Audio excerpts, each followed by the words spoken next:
instead of playing the middle, we did like an improv harsh noise avant-garde performance art piece for about 20 minutes. So Yeah, I like just like I wasn't on my drums for the rest of the set. I don't think. Like we set up my drums and it was all sound checked, and we played that like minute of that song, and then I just like grabbed the microphone and you, went up front. you started rolling around on the ground, and like I think you fell off the stage head first, like as you were like on your back, and then you Yeah, slid like a snake off the stage. I But was like, I threw my why? guitar. We just wanted to troll everybody. We're like, oh, we're gonna, all these like core kids are here, and we're gonna noise the hell out of them. And just just a prank, bro. Like we just thought it'd be yeah. funny. Welcome to the 10th episode of the Cast That Ends Creation. I'm your host, Chris Deering. This is the show where I interview mathcore bands. And if you beautiful people have in chat have any questions or comments, I'll try my best to read them aloud. Feel free to drop them in. If you're watching this on YouTube or listening to this in your car, have no idea what I'm talking about, this show goes live every Sunday, 7 p.m. Feel free to tune in for the live cast at twitch.tv/the Cast That Ends Creation. With that out of the way, let me introduce our guest tonight who's dropping their new album, Content, on November 27th. Welcome in Plasticbag Facemask. How you guys doing? What's up? How's it Doing going? great. I'm doing pretty Thanks for good. having us. Is it content or content? That's up to you. That's up to the listener. Well, tell us who you are and what you do in the band. I'm Jacob. I do guitar, studio bass, vocals, and do the production side of things. And I write the drums, do some vocals, some lyrics, A lot of the lyrics. a lot of lyrics, Yeah. and yeah, I'm the lesser of the two. So you guys He's have been around for 12 years. How did you meet? we in high school, we were like looking for bands at the time, and where I was, I think Patrick, people were like always just pulling your arms to like ask you to join them Yeah, as there were the very drummer in few town. drummers at our high school compared to the number of like guitarists and stuff. So Yeah, I think that's like always the case, right? The drummers are the hardest ones to yeah, find. yeah. There's so many shredders and just like people who bring their guitars to school and just like play licks during like lunch period and stuff. But yeah, we met. We both joined this like thrashy early metalcore kind of band, and met through there. And we were both like the super quiet like emo scene kids of the band, and then like through fate we just kind of like were forced into becoming friends eventually after like a while. yeah, That seems like and then that was history. But then, well, because we were recording for that band, and we were already in it for a while, and we were getting kind of tired of it, to be honest.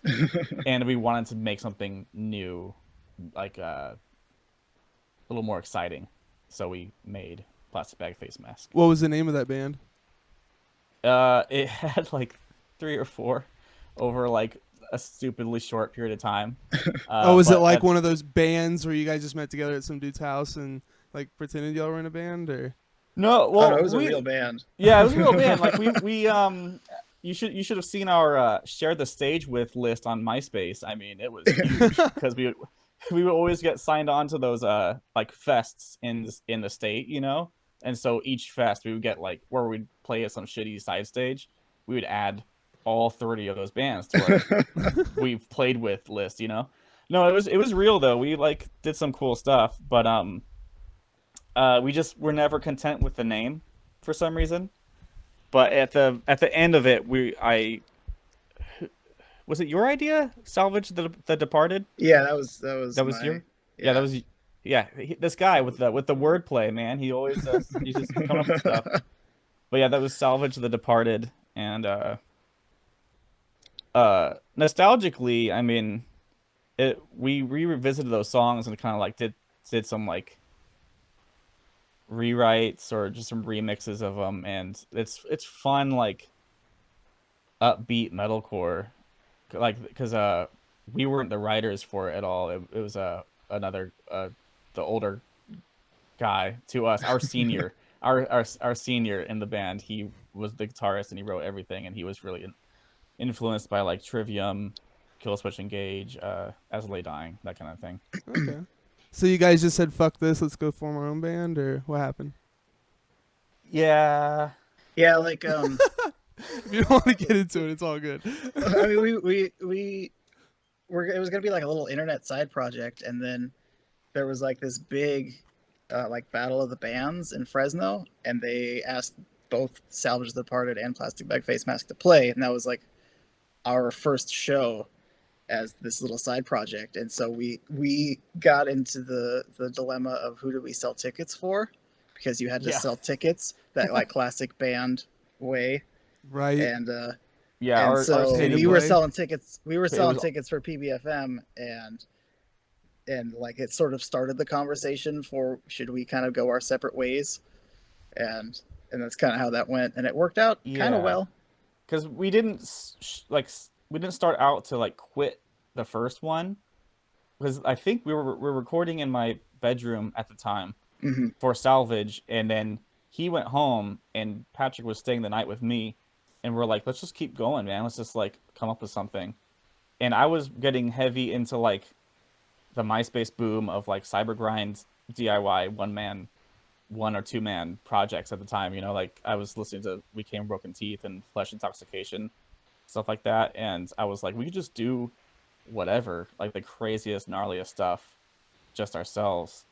And we wrote Brute Beer that night in like however many minutes that song is, like just pretty much recorded it live as much as as one can in this sort of 2-person band layup. But yeah, we just thought let's just go for it. Let's just come up with like the craziest riffs that we can. Hell yeah, man. So your first album is Peanut Butter Radio. I love the first song, how it's saying the champ is here. So good. Yeah.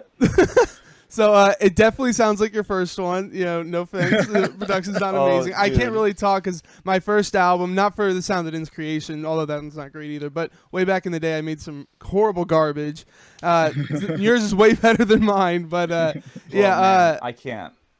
It makes me cringe so much just like hearing those things. But like the hardware that we were using at the time couldn't really do much better. Right. I had a what do you call it? A cable that just directly plugged into the computer from my guitar into the computer, and that was my like audio interface and all that stuff. It was just just I wish I had that. I used a fucking a Line 6 pod, but like the really small one, you know, not like the heavy not Pod studio Farm one. No, like a pocket pod. It was like made out of plastic. It was shit. And I used like I think the headphone out for that straight into like the 1/8-inch audio in of my desktop computer. Oh, and man. like I should not have been using that stuff, and somehow I was able to. And then same with, because none of our drums have ever been real. Patrick used to play on a Roland E kit, and so a lot of those drums were physically played. Oh, yeah, they were played. They were just electric. Yeah, they're electric, sick. but they're not. But they're actually like, you know, and that also I would plug the headphone out of the brain into the audio in of the computer, and that's why, like, I mean, no interface, just like, dude, no, it sounds great for like the tools you had at the time, man. Like, shit. I can't stand it. Yeah, we it's worse than we had remembered it being, because we went back to listen to it in order to re-record it for the worst of albums, and it's like you have that nostalgic like, oh yeah, it's not that bad, because you remember how it sounded in your head and how you know when you wrote it, and you heard it live over and over again as you got better, and like, no, they're just no. Yeah, so and then jumping back into like how those were mixed and everything. no mixing. I mean, what did I have to mix with? Like, it's all just like as is, as it was recorded, but still, it's like like shivers, you know. But I mean, it was a fun time. I mean, we burnt CDs and like passed them to every single one of our classmates as much as we could, you know. Just like I was printing CDs on the school computer, like, and they're like, "What are you doing? What are you working on?" "Oh, it's a project, school project." Sick. And so you guys seem to have like a bit more fun back in the day with like the lyrics and stuff like that. I mean, some of the stuff on your newest one is still, you know, a little fun, but back then y'all had a whole lot of fun saying things like "the champ is here." I already mentioned that, but on your second one, "Bears," I believe it's the first song you say "LOL breakdown, breakdown LOL." It's the Yeah, best. no. We're meme trash lords at like early age. Dude, hell yeah, Uh, man, that's the best. and because like Patrick would always shoot me like these cool sound clips from movies, you know, because we wanted to be like Kill Whitney Dead or who else had all this movie clips? Oh, Oh, an no, what was her autopsy. name? And Autopsy, yeah. Oh, there was another one Yeah, too you that know, had a whole bunch. But yeah. yeah, like that kind of thing. But my Graph Orlock, parents, that's the name I was thinking of. Graph Orlock, yeah, they have sick Yeah. movie clips in it. But my parents made me paranoid that like, oh, like all the lawyers in the world will find your shitty little Right. MySpace band and they will sue you for using this little movie clip. And then like later on, we're now like learning that none of those bands that had like legit releases, they never got permission. You know, like Right. they're fine. They like we could have been using Will Smith's real "The Champ Is Here" clip in that song and been fine. But Right. that's like, If they sue you, they give you more promotion, right? That's where I'm at yeah, right that now. that Yeah. that could have made us. I ruined this band with my paranoia. But no, a lot of those lyrics are pretty wacky. If anyone did do some digging, they'd probably find some very stereotypical like violent deathcore, Mhm. stupid, ignorant lyrics that we intentionally like we've rewritten in our like re-recorded versions of those songs, you know. Uh, Well, y'all were kids at the but time, you know what I mean? Oh yeah. we're Times just following the changed. trends. Yeah, and but I still like one of my main themes. Whenever I write a song, a lot of it's kind of based around like some insane character, some person like losing their mind or whatever, and that's like a glass of green tea. That's like all my lyrics just about some wacky person. It's having a wacky time. So y'all mentioned re-recording this stuff. So you guys re-recorded. I want to say it's the first 4 albums y'all did, and then all your EPs. Is that right? Except for Core. Obviously, didn't re-record that. That but one's new. yeah. What? Yeah, How we many did we do? re-recorded. I actually guess couldn't it's find like track 8. listings for some of your earlier ones, but I was going Yeah, off of what you guys had on your YouTube channel. we made Yeah. that kind of hard to find. Yeah. So so worst of 1 is Peanut Butter Radio and Bears, Uh-huh. and the worst of 2 is Tom and Zombie. And then And a then couple stragglers, a couple like songs that never made like it. B-sides kind of things. Yeah. And then we curation is Like 3 or like 4 4 splits. EPs just made into an album, and then we Yeah. redid Family Portrait and Riff Soup. So And why that's did it y'all now. redo them all? Kind of like what we're saying, like going back to Peanut Butter Radio, just how like cringy that is, but also in our head, like we knew what we are trying to come like lay down on the tracks that we just couldn't because we were inexperienced or the Yeah. tech wasn't there. I didn't know what I was doing with mixing and recording as much. Well, sure, but isn't that like your history? You know what I mean? Yeah, I don't know.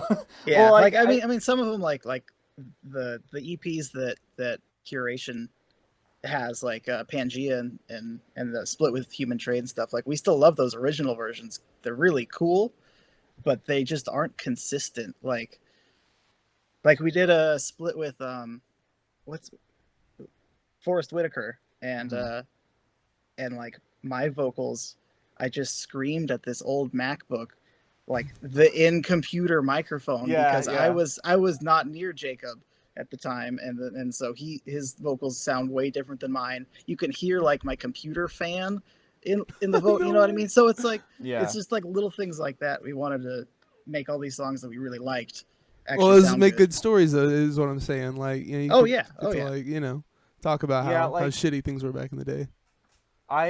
we're both like huge archivists with our when it comes to like our iTunes libraries and stuff, and we love having multiple versions of things. And we if anyone even likes us enough to have multiple versions of our songs, that's cool. Like we encourage that. But it's a little bit of a perfectionism thing, and we have the means. Like we have my little home studio. Like I don't. There's no money lost in re-recording them, and then we can have like songs that I used to like skip a lot of our songs when it would come on shuffle in the car, on my phone or my iPod. And now I don't do that as much. I barely ever do because now they all sound cool in the shuffle amongst songs I actually like, and I don't know, a couple of years ago, when I finally got my footing in like a lot of bands I'm really proud of and I like being in, I was like, this is my goal, is to like make songs I want to listen to myself. You know what I mean? Like Okay. that. You don't want someone's first what do you call it? First impression being your what it was Dude. peanut butter peanut butter radio. You want it to be Yeah. content or content, Yeah. whichever one it is. Yeah. If someone like me went there and was like, oh, I'm gonna download everything, download the whole discography, and they start from 2008, will they stick around till 2020? I don't think so. Yeah, I Yeah. gotcha. And you technically still can get the old stuff if you become like it's like $1 to subscribe on Bandcamp or whatever. It's like just a bonus little thing, um, and you can download all the back catalog. Right, it's all still there. I think It, I don't it's know if just that's active right now, but it's oh, still okay. uploaded. Like we could Okay. just like we could unprivate them Yeah, whenever. like even if somebody just like messaged us and was like, could we get the old stuff? We'd probably just email them a zip drive or a Yeah. zip file, like if they really want it. But we definitely don't want that to be like when they Google our name, that's what pops They're up. not on. Yeah, they're definitely not on Spotify or anything anymore. Yeah. Well, it seems like in Riff Soup, you can tell the production's getting a bit better. Y'all are starting to understand like what y'all are doing. But in 13, it really sounds like that's where y'all like hit the point where it was like professional recording and stuff. I assume you get like a huge software or rig upgrade, or did you just like do some schooling, or how'd you make that jump? Around that time, I had moved down to Fresno, and I kind of like shoved myself into the music scene here. There's like there were it's slower now, but like well, especially right now, but there were dozens and dozens of awesome bands of like such a wide scope of genres, like indie folk to punk and then grindcore and death metal and all kinds of stuff, progressive stuff. And I met a lot of great people, and so I kind of started marketing myself as the local engineer guy. So I started practicing my craft a lot more with a ton of other bands and in different situations, like 2 pieces, 5 pieces, bands that want to record live. Like I had to dive into mixing real drums and not electric drums. So I think by that time I had learned a few more tricks when it comes to production. And then that's between Riff Soup and 13, that was when we started using the secret weapon, right, Patrick? Oh yeah. So unfortunately, all the like modern PBFM drums are digital. More digital than ever More before. digital, yeah. So they're tabbed out and then put through an emulator. It's a all tune track. Yeah. Okay. Well, I mean, I think So- most drums you hear on most albums are actually programmed. Yeah. Yeah, I mean, it was cool. because even like from I think from Pangea to or the first family portrait Pangea, the EPs to the original riff soup, those were all still Patrick's performances on the E kit, and then I'd use the Oh, okay. I was MIDI. gonna say those are real, but okay, the EE kit. I Yeah, gotcha. yeah, those are real, and then I'd just import the MIDI to the better sounding Oh wait, tune by an track E kit you mean samples. electronic drum set? So you're actually playing that Yeah. shit on the? Oh Yeah, shit, I didn't yeah, know yeah, that. I yeah. thought Yeah, that you meant yeah. like the little fucking piano, the little keyboard thing or whatever. No, Oh. Okay. yeah, like a real five piece electric drum kit, Oh shit, right? that's crazy. Yeah. Um so that was our start, and then like so the early stuff like Peanut Butter Radio and Bears, that was from the Roland brain, like the sounds that they built in. And then there was like the Tune Track era, and then there's the Guitar Pro Tune Track era, which is starting from 13 to now. Yeah. Okay, And I so think they're that just and programmed then now, right? They're programmed. they're yeah, they're programs Okay. now. Yeah. And so now that became the era of emailing tabs to each other, and actually me like pre-writing what I was going to do on guitar beforehand, because I would never, yeah, we would never have a song written Yeah, I before guess we we should recorded. talk about like how we How how we stupid. wrote songs. Yeah. Um, with the exception of like Brute Beer. Brute Beer was guitar first, and there are like a few others. I would basically just like drum solo for 3 to 7 minutes or so, and then Jacob would just write guitar over it. So that's why like That's there isn't crazy. really a good like downbeat or anything, and like you can just hear like random like you can almost hear me thinking at some points or like stopping for certain reasons. Like stop time is just like the pausing to like adjust or you know what I mean. And so Yeah. that's another reason why like re-recording all of these things really worked out well, because I could sit down and be like, what do I want to write to this riff, instead of here's what I played that one time and I had no idea what it was going to Yeah. sound like. Really, that's Patrick would, crazy, man. Putting on the drums first and then guitar over it. That's pretty insane. yeah.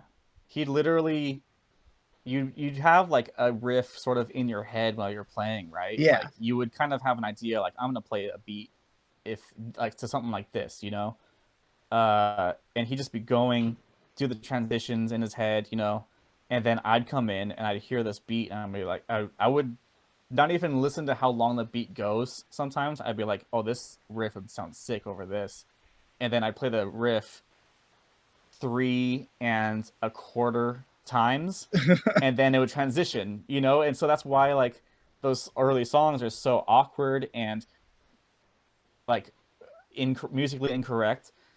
But for us at the time, we were trying to be the wackiest, Mm. untraditional, mathy, you know, band that we could. So we thought that worked out well for Well, us. honestly, I think that sounds pretty sweet, man.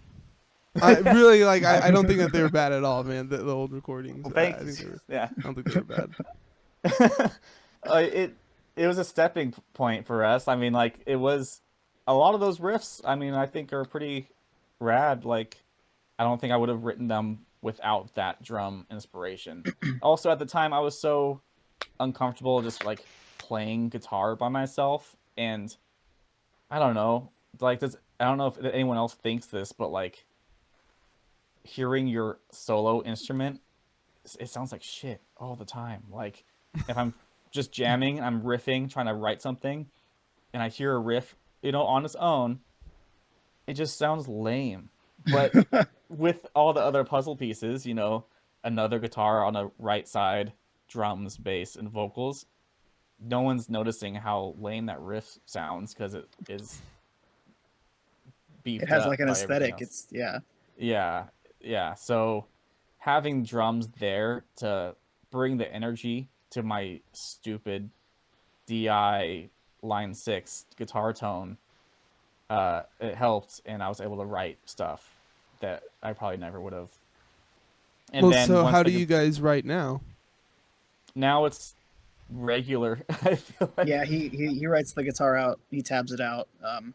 Except I think there was like one or two songs that were different like drums first or whatever, but Yeah, yeah, every mostly he once in a just taps it while, out and every once then in a while, I will steal a song for another project of his that has crazy cool drums, and I would like mute the guitars, and I'd go back to like that style of just trying to write, like see what riffs I come up with these drums. And then I would delete his drums and send them to him, send the guitar tab to him to see like Okay.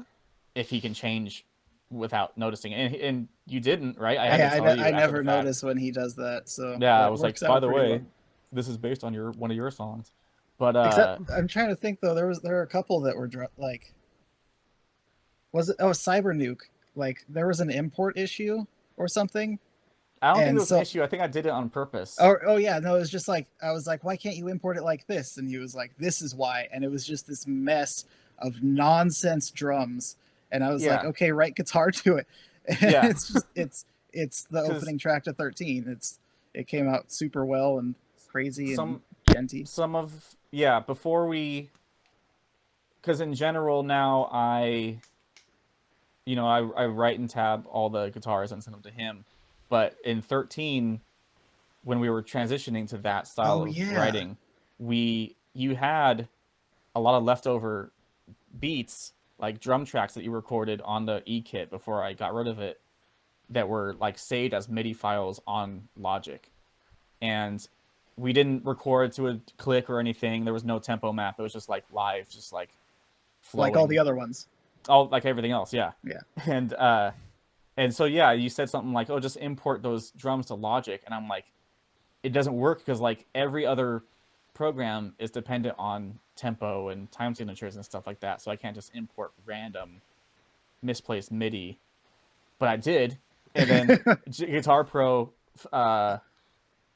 like just like forced, guessed. yeah, it just forced all this MIDI into its 4/4 template, and then we're like, this is nuts sounding. So we end up writing the opening track to 13 to those drums, and that's why it comes out super weird. And I was really feeling Viljarda kind of Thal style at the time, so I was like, oh, this is perfect for that. I'll just write a big Viljarda ripoff song.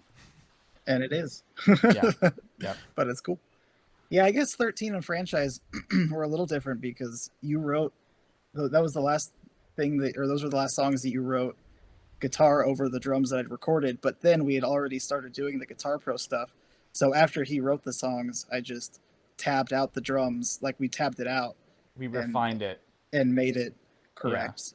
yeah. So it was like the transitional stage. Yeah, where he would play a beat and I'd play like a riff to it, and I would point out like, this riff is really cool. We should actually extend it 3 more times and make it like the verse, and then we could do that on a Guitar Pro. Because I mean, the amount of time people spend, crafting and writing a song, we would never do that. We would never go back to fix something or be like, oh, this verse should go on longer.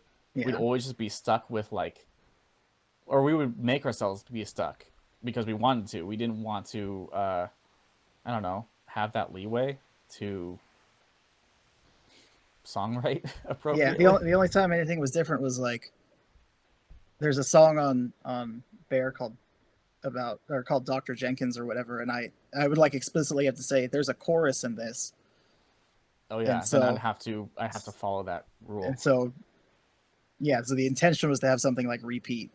And that was the only time I'd have to like specifically say, or he would. I think there was a time or two that you copy and pasted one. You were like, I want this riff to repeat. I think in Zombie you did that. But other than that, Oh, maybe. yeah. Why it do was just y'all do that? Why don't you let yourselves go back and fix things? Well, we do now. That was just like the old Oh, okay, gotcha. record Yeah. drums, record guitar. Okay, we're gonna write vocals. All right, Yeah, we'll because release an album.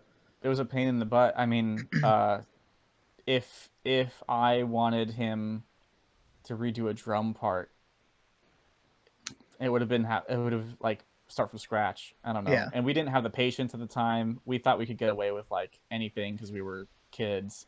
We're like, let's just be mathy. This will be mathy. Like this Yeah. mistake will come off as mathy. Yeah.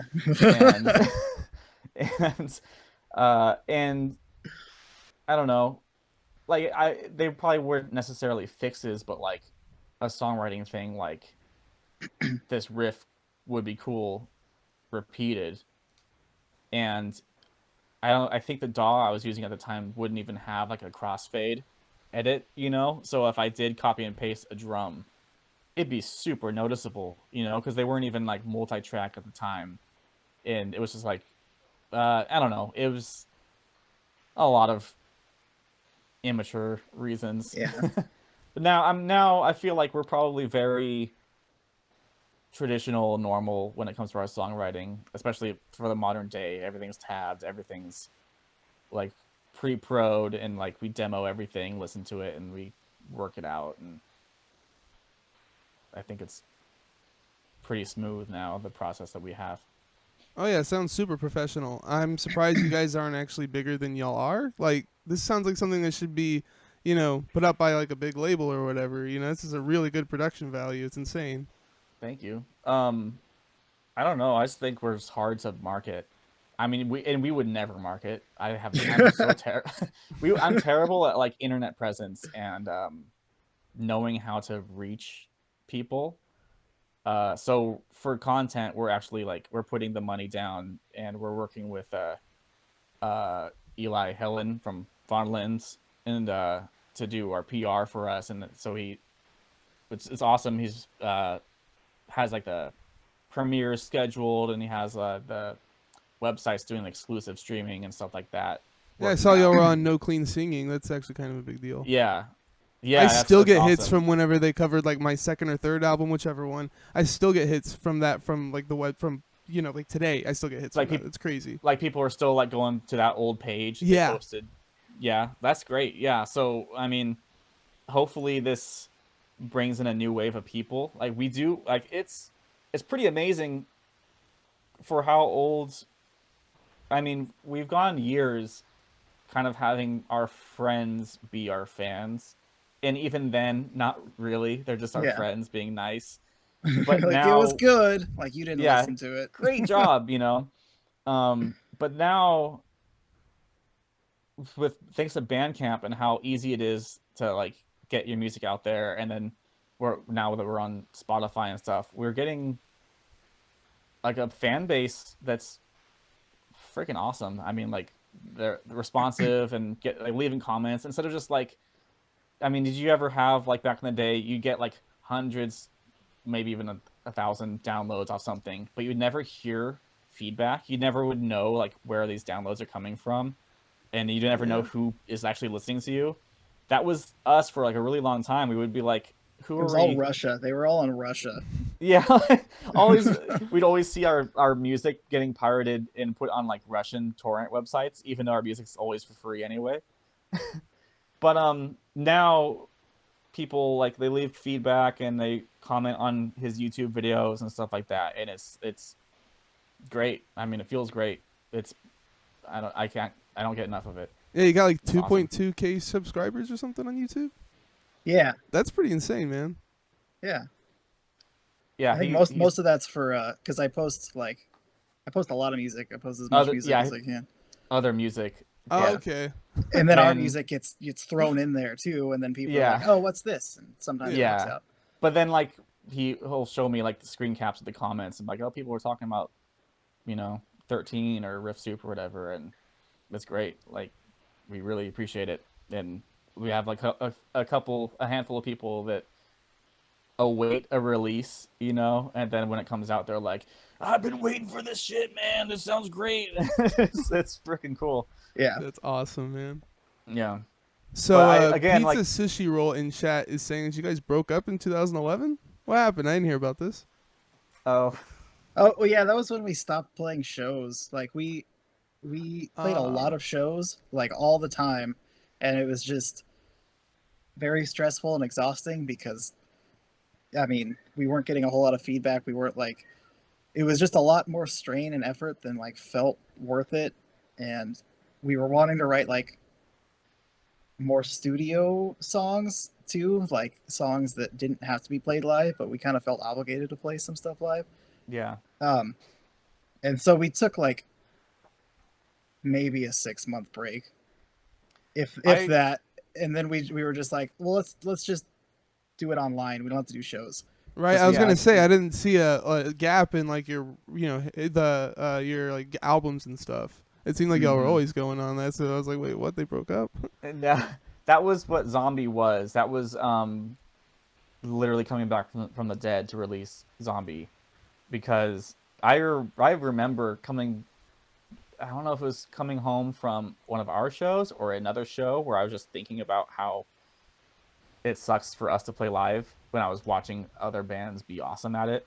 But I remember coming home and texting you, Patrick, when I was like, "Man, I have something to tell you, man. I like You really broke up with sappy. me. Yeah, I broke up with him, and but it was because yeah, like it's hard. It was hard to be a two piece that doesn't know crap about performing live and like any like I knew this much about like audio engineering in studio and nothing about like expressing that live except for just bringing my freaking line 6 half stack, which is gone. I don't do line 6 anymore, guys, but I used to. Thank God, Yeah. I thought line 6 was cool when I was a kid. dude. I think everybody um did. yeah. But I would bring that, he'd bring his drums, and that was it, like as a two piece. And I'm like, I think now when I'm just daydreaming about playing live again, it would need the backup tracks, like for because I wanted it to sound great, because their songs are our babies, and for me, I'm the one producing it, that like I know how they're supposed to sound, and I knew that they weren't sounding like that live, and it was depressing. And it was at the time too, like we also had we were in like the wrong scene. We kind of met a lot of the deathcore crews in Fresno at the time, and that was all we really knew. And have we had breakdowns and stuff at the time, but we didn't fit in. So every time we'd play a show with those guys, they'd be like, "Hey, LOL breakdown!" Like they would love that stuff, but then Yeah. everyone else That would still go, haunts us. Like "Yeah, like years after that, people will still be like, "LOL breakdown," or like you got a yeah, comment the other day that was like, "I can't believe you didn't re-record that," and he's like, "Yeah, we did. Here it yeah." is." Like he missed the release, but he was like, I was marketing content, and he was like, "Where's LOL breakdown?" I'm like, "It's over here, man. Just like, thanks." But It was the yeah, like best worst everyone, idea I ever had. it is, it really is. No, dude, But it's so everyone, good. It's so good, man. People love that shit. yeah, it's clever as hell. But he or we fuck, I don't remember what I was saying. You were saying that we y'all were were mixed up with the deathcore crowd, and that wasn't really y'all's Oh, yeah, yeah, style. yeah. Yeah, everyone would just always go outside when we'd play. Like it was rough on the old ego. But then afterward, I met like the grindier kids and the power violence and mathcore kids, and they gave us some shit too because we were like a little too core for them. But like I ended up becoming really, really good friends with them, and I always think, man, if we had like met those people first in like the more unifying, like embracing that side of like the scene in this city, we would have had a fun time. We probably would have like melded our sound less core, which like I'm all for, like removing core from our sound, even though we just released core, but that was like a completely indulgent, silly songs for us. Yeah, if But we ever like, play a show, don't expect any of those songs live. no. Probably. Well, I would say there's a pretty um, heavy core influence on your new one. You don't think so? Not really. I mean, there's some. I don't know. Well, the There's song we just premiered, yeah, is probably the heaviest song on the yeah, album. yeah. So that would make sense. Well, I mean, But throughout what the other? whole thing, like you'll have lots of breakdowns and stuff. It just Yeah, Oh, like I forgot I you, would say you heard the whole thing. My you'll bad. have a big deathcore like part to I y'all. think that's probably just never gonna leave our system. I think we're trapped with it forever. Yeah, But I mean I tr all like crazy, like even the bands that push against that the most, like even like Psyopus or like Number 12 Looks Like You is more like jazzy and stuff. There's still at least like one chug in there Right. somewhere. Right. Somewhere. It's like you gotta have one in there somewhere. And I and I with think my I've vocal style especially too, like I'm Oh hell yeah, man! better Those deep at growls, holy lows, shit! and I can't do that over his grindy stuff. That's his stuff. So he has to give me something. yeah, I think I probably have just found a balance in I don't know, all my genres that I like, and I think the core influence really seeps through in Plastic Bag for sure. Because I have other projects now where I have to like designate the grindier riffs for one band and like the doomier riffs for another, and then this one gets like kind All of the weird shit. everything, all the weird shit. But like I really get to let loose because this band can be anything, Yeah, no and rules, that's what man. That's how you do no it. rules. It's really liberating, and yeah, I mean, I still love breakdowns. Fuck, I mean, Dude, hell yeah, at man. least I don't know. I there was a period where I was very just anti-core for a while, and now Me I think too, I'm fine man. with it. Yeah. Yeah. But So y'all have a huge, um, I guess, evolution in your sound. The first stuff sounds pretty different from where you are now. What were your influences? How did that stuff change over time? You were talking about like being with the core crowd and that kind of influencing some stuff, but outside of that, what ended up changing your sound? Like where'd you start from and where you are now? And of like influences. influences, Yeah. yeah. Yeah, like I mean, you could probably hear on like the first couple albums we were like, I mean, Count Your Blessings by Bring Me the Horizon was the big album when we were writing Peanut Butter Radio, and so we're just ripping off Holly Sykes the whole time and all that, and like Chelsea Grin and stuff, and all those kind of like violent deathcore bands that are just like murdering your ex girlfriends, Yeah. and then Um, we kind of went to like the Irish front on Bears, which is why a lot of those lyrics are super goofy and nonsensical and just like but yeah. and like a little mathier. Those are the two like main ones I remember for the old stuff. I never That gave the transition. Irish front a chance. It's worth Never? listening to, I guess. They're one out. Yeah, they have like a goofy EP, but their one album is. I think it still holds up. It's like stupid, but it's a lot of fun. It's not very Shit, I need long. to check that out, Yeah. man. Yeah, it's cool. They actually like I think the standout songs for me on that are actually like the clean parts because they have like ambient, clean Yeah, guitar, like pretty songs, and I'm like, damn, these are actually really cool. Um, and there's no confidence enough to do LOL Breakdown without a boom snap clap anyway. You know what I mean? Like yeah, they set the stage for that sort of like funny, uh, whatever LOL breakdown is supposed to be song. But yeah, yeah, like they're just check out their song Boom Slap. I It's remember they were great. blowing up on MySpace. Anyway, back to your Yeah. influences. I think like back then, I mean, yeah, like I said, I was like listening to a lot of cyber grind, and but also metalcore and deathcore was on the rise, and like I would listen to Agony Scene on MySpace, and oh yeah, they were Black Dahlia Murder were my favorites. Those two bands, and then um, See You Next Tuesday, definitely like Patrick was oh really yeah. into Tony Danza, Psyopus. I wrestled a bear once. Born of Um, Osiris. Born of For Osiris. me. Yeah, like we had like very similar genre tastes, but we both really focused in on like I probably just focused more in on drum heavy bands like Born of Osiris, because the drummer's insane, and then he focused more in on like the guitar heavy stuff. Like I think See You Next Tuesday's guitars are more interesting than their drums, that kind of thing. You know what I mean? So I think that's kind Yeah, of where the divide happened, but it was still like all encompassing the same ideas of music and songwriting. yeah. And then like I think then I started swaying towards like Norma Jean and the Chariot, and where it's like less heavy but more like cool guitar work and like I don't know,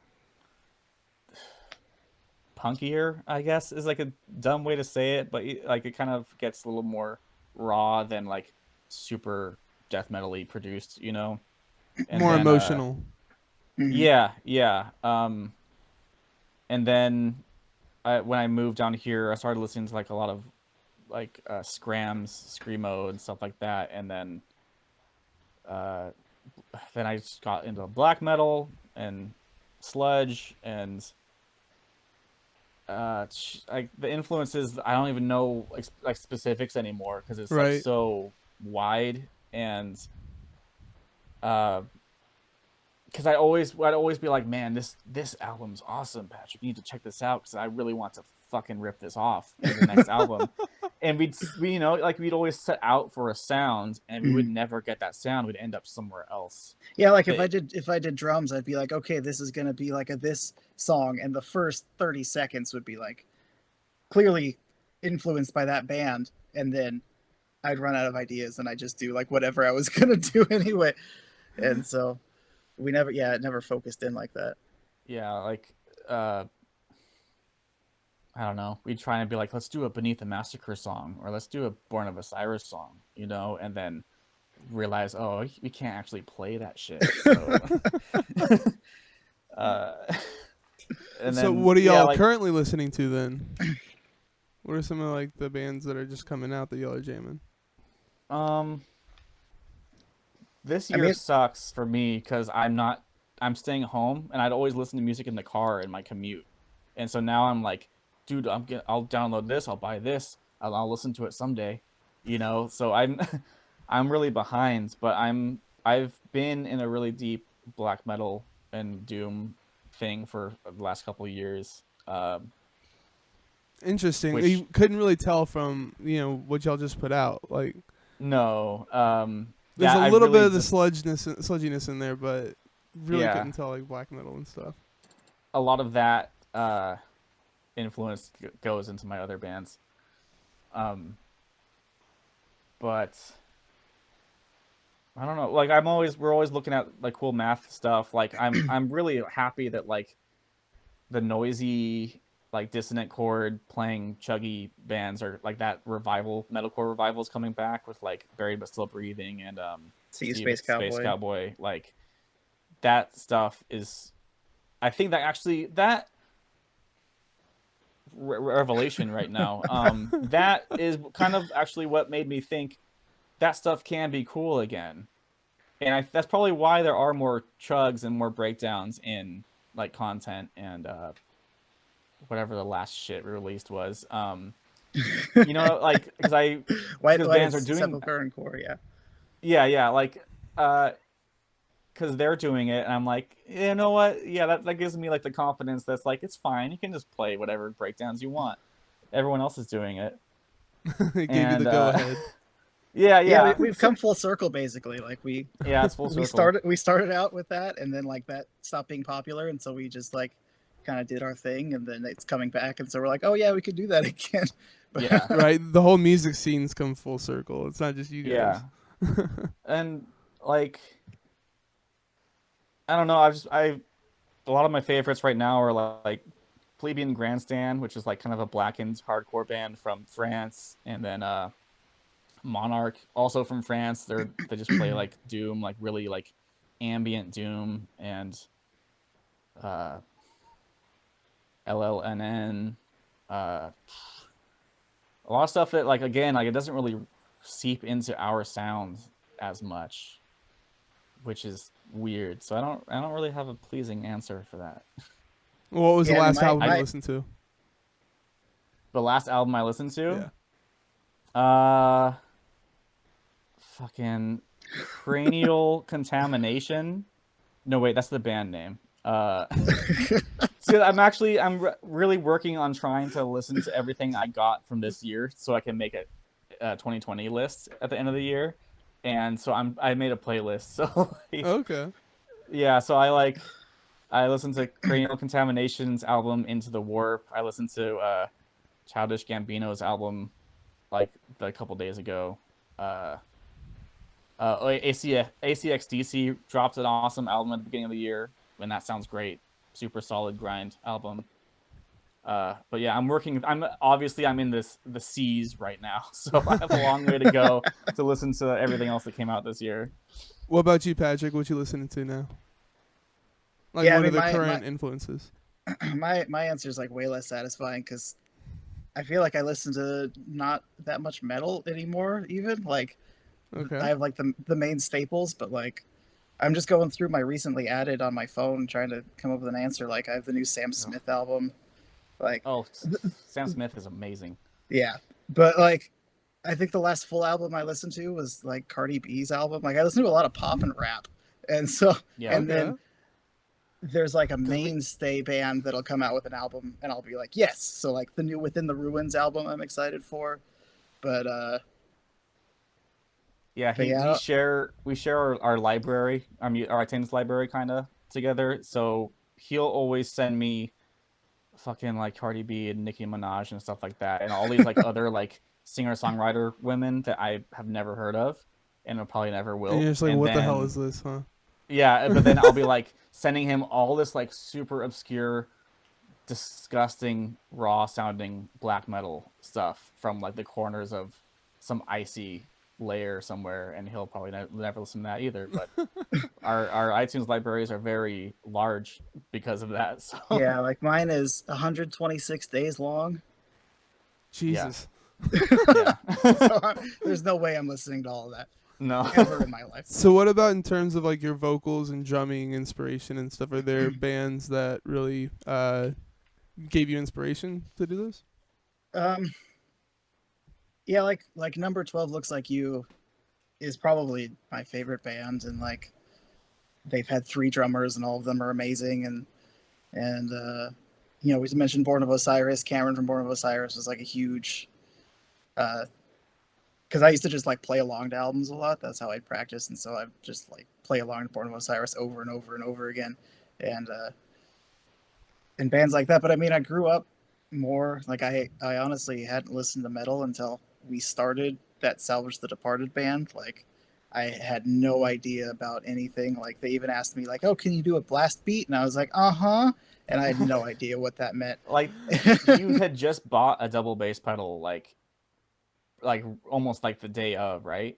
Or like Yeah, maybe the day before. like we started the band my freshman year, and I think I got that double bass pedal like the summer before that started. Like I Yeah. had no idea what I was doing. So you know, like I learned on Blink 182 playing along with like Travis Barker and stuff, and that probably bleeds through a little bit. Maybe not anymore, but in the really old stuff, there's like a lot more pop punk influence in my drums, and like my right foot is just way better because I like some of that old stuff. You'd hear my double bass and it would just be like a gallop, like a little horse gallop because I couldn't quite do it.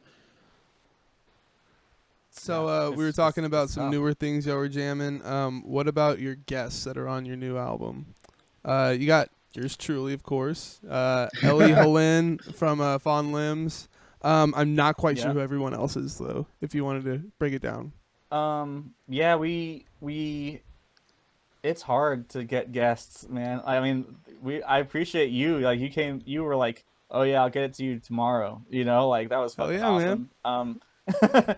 It was uh we wanted to get a ton of people, and I made the mistake of asking people that like don't have the means. I always forget like it's hard to get recording done when you don't have a setup like we do, Right. you know? So I was asking all these people, and they're like, I don't know. I'll try to find someone who can, or I'll book studio time or whatever.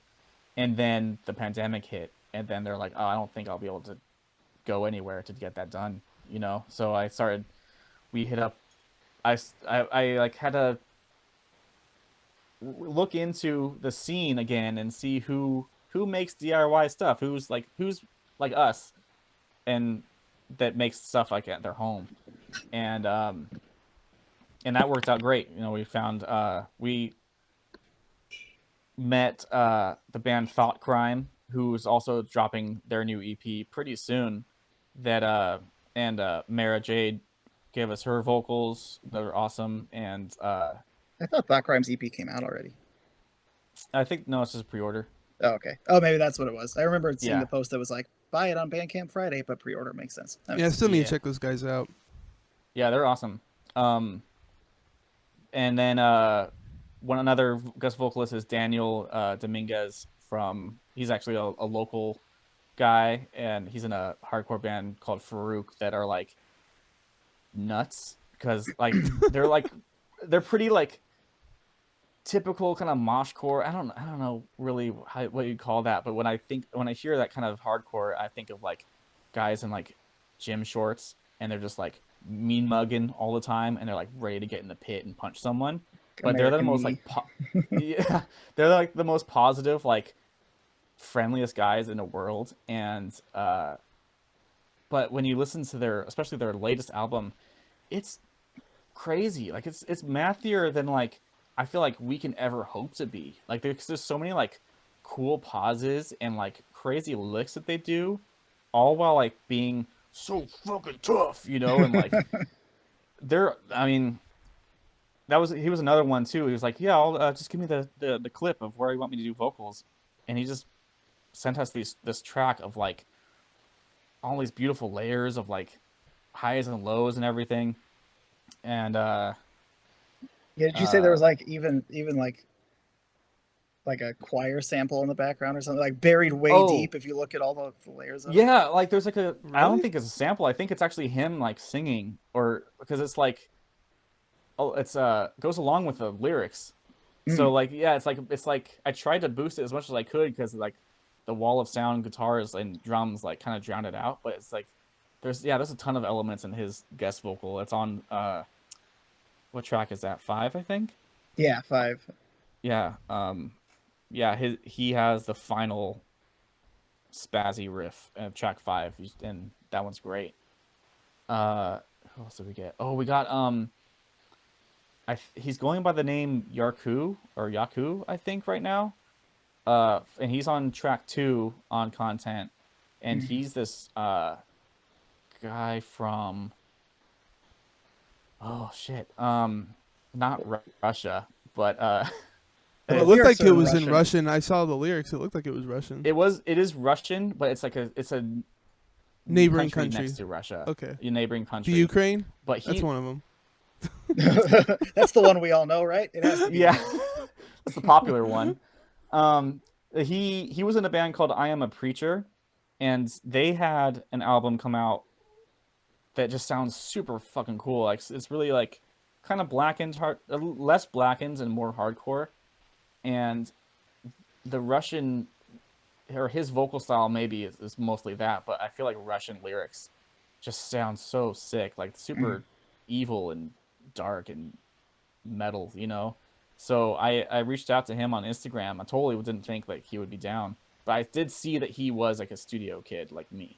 So I thought, oh, he'll just record his vocals, no problem. And yeah, there was no language barrier. He knew English, and I didn't have to like translate anything. And he was like, yeah, I'll send them to you pretty soon. He liked the song, and I was like, I get so paranoid sending people guest songs, and I'm like, oh, they're probably gonna hate this. They're probably gonna hate doing vocals to this. And he asked like what the lyrics I wanted the lyrics to be, and I said, I'll just write something in Russian. That'd sound awesome. And he's like, oh, really? You want it to be in Russian? I'm like, fuck yeah, dude. But he's not in I Am a Preacher now, unfortunately. But now he's making like dance music, I think, under that name, Yaku on YouTube. Crazy. So I on the Bandcamp I linked like his YouTube channel, and but I'm glad he was still down to do metal vocals on it because I love his future. Who are we forgetting? Someone? I haven't looked at Content in a really long time. I know. Once their albums are done, we're just like, okay, them all actually. Yeah, it was Yarku, Daniel Dominguez, Ellie, and Mora. I messed up the writing on that. Mara. I have no idea what that said. Mara. Yeah, I wrote it like I hand wrote this into my notes, and so it's completely messed up. But yeah. No, yeah, that's it. Yeah, and it worked out too because we kind of had like plans for each song. Like the opener was going to be just us, and then there's going to be some guests. Then we had 2 songs where it's just me. We have one song that's just me, and then a song that's just Patrick vocally. That's kind of like in response to my lyrics, and then the ending song is going to be just us, you know. So like we have like a good amount of guests, I feel like, for this track list. It's not Riff Soup. Yeah, I was gonna say it's not Riff Soup where the freaking features are longer than the names of the song. Yeah. That was such a freaking crazy ambitious thing, and like Dude, it's yeah, he had like crazy that 4 it came people on out one of like the it did. songs. It's like, what the heck? It's insane. Yeah, Yeah, like they're that's why there weren't really any guests between Riff Soup and this one, because we were like, nope, no more. we And were then burnt out. Yeah, trying to get in contact with people. A lot of them are all locals. Like Riff Soup is kind of like is partially my love letter to the local scene, and then there's a handful of people from out of state and possibly country. Is it Goya or Joya? Is she Joya, yeah, from? she's Polish and she was living in Oh, England then. I don't know where she is now, well, but there we go. Overseas. yeah. Yeah, that's a lot of local friends and vocalists that I was able to just like drive to their area, or they come over to my place and do the vocals, and then a handful of them would be emailed to us. But yeah, that was a pain too, just trying to wrangle everyone in, and just like being like, oh, just write whatever lyrics you want, it's fine, we don't care, like Yeah. we don't have a message to send across, and then Yeah, like, what's this song about? I don't know. well, it doesn't matter. Which Yeah, part? just See, yeah. that was my reaction too. I hate writing lyrics, man. So you gotta write some lyrics for me. Yeah, that's the thing. Like I hate lyrics too. I'm a riff guy. Every once in a while I'll have an idea for lyrics for like a story, but Patrick, Mr. English professor over here, like he's like, oh, I'll come up with something, and it's always just like a novel, and I'm like, okay, I guess we'll put this like literary work into our stupid metalcore Yeah, song. see, that's like the difference. You can usually hear it in our lyrics too. Is like Jacob's like lyrical like doom mind. He's much more interested in holding out words as long as he can, like repeating stuff. And I list like the rap I listen to, I'm all about fitting as many syllables as I possibly can in a short amount of time. And so I'll be like, here are your Okay. lyrics, Jacob. And he's like, I don't want to do it. This like, can Yeah. we cut out these other two and space it out? Yeah, Oh because yeah, sorry. I gotta make the lyrics last as long as they can, and then he's like, I'll have like this many lines to work with for this 5 minute song. It's like, oh great. Which should be interesting for our upcoming album because they're very short songs, and our sorry, Yeah, our upcoming. We already have one that we're writing lyrics for yeah. Oh after the shit, one that's really? about to come out. We Yeah, have the next one already recorded, but it's God just damn. lyrics and vocals are always just like they take the longest for us nowadays. yeah, yeah. We wrote like 3 or 4 albums that we had recorded, and we just didn't have vocal days because you Yeah, can write music anytime as long as you have your computer, but you don't necessarily have time to like do vocals. yeah, And we were in California, which was on fire for 3 months. And so Right. even if we had vocal days, our throats were just scratchy the whole time. And yeah. Oh, It so I was there never was even tough. no thought way. about that. Okay. And Yeah, so, yeah. yeah, It now we're was finally catching up with what we have. yeah. Like if people ever look at, I always leave this information because I'm a nerd and I love learning this stuff. But like on our Bandcamp, you could look at like the dates that some albums were written versus recorded, and uh like content was written like a year ago. Core was written like a couple months ago, like, and then released a couple months ago. This new thing was written like around the same time as Core, but is going to be released probably like next year. Like it's all kind of, we were so ambitious, especially with this. I've been in quarantine for like 7 months. I've been out of work this entire time, so I've just had like too much time to write, and where I've actually had to kind of stop and just like let myself coast on hyping up content, so I don't like keep writing albums Yeah, you that get are gonna completely sit burnt on. out. Yeah, and like let it collect dust. Like, I mean, luckily I'm hyped about content still, and I'm not like sick of those songs, even though they're so old to me already. Yeah. But I guess that's the thing. Like, being in the DIY world, you can just write a song and release it that day. If if you have everything set up, you can work that fast. But now, doing things professionally, doing PR and getting like merch printed, it takes a while. You have to wait for your album to come out, and like now I'm in other bands too, where we're working with labels to release stuff on print, and that takes months and months and months. Like I've had Right. albums come out a year after we recorded them, and it's like you have to pretend to be excited about this old music, you know? It's weird. It's weird to get used to. And Not that then, we but aren't I guess, excited. It's not really pretending, but oh yeah, we're super excited for this. We've never done anything this big before, yeah. at least So for like, hopefully it's like actually the album to do it for, and it's not like, oh, this isn't nearly as good as the last one they put out. They should have done this for that yeah. one. You know what I mean? This like what? How long is it? Like 28 minutes, and then like the album before, like the last worst of we put out was like was almost 90 minutes. Yeah. Jesus. Yeah, Yeah, I like the 28-minute one better. yeah. I like That's the albums thing. that are short, man. Yeah, we for a long time we were like, let's make a full length, as full as it can be. Let's make it like 80 minutes so it'll barely fit on the CD. That's what But Riff now Soup it's was. like, yeah, now attention spans aren't like that anymore. Like short songs are cool, short albums are cool, EPs are cool. So I think we're gonna embrace that for a while. Yeah. So I Yeah, just I want to think remind I think chat, the you new guys one's can like drop 20 minutes things in anytime that you wanted to. Beef Queen wants me to tell you that they're sorry for bullying you guys in the early days of your now friendship. Don't know if you know who they are, but they're sorry. It could be I know lot I of know a people. lot of beef queens, so Yeah. that doesn't really narrow it down. Yeah, I don't recognize that username, but that's Beef fine. Queen, yeah, let them know who you are. Put your name out. They'll be like, no, I don't want to. Stay anonymous. Okay, so moving on to recording, how do you guys record this stuff? Because y'all do it on your own, right? So what's your process? So now it's, start with Guitar Pro, import the MIDI for the drums, and then like kind of follow along to those track templates. Lately I've been recording DI, and oh, it's someone from Tiger Lily is Beef Queen. Okay, yeah, that's That a makes good sense. story. Yeah, Yeah. they were bullies, and then now like I love them to death. Anyway, on behalf of all Tiger Lily,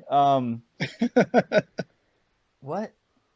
Oh yeah, I record DI, and I've been reamping now.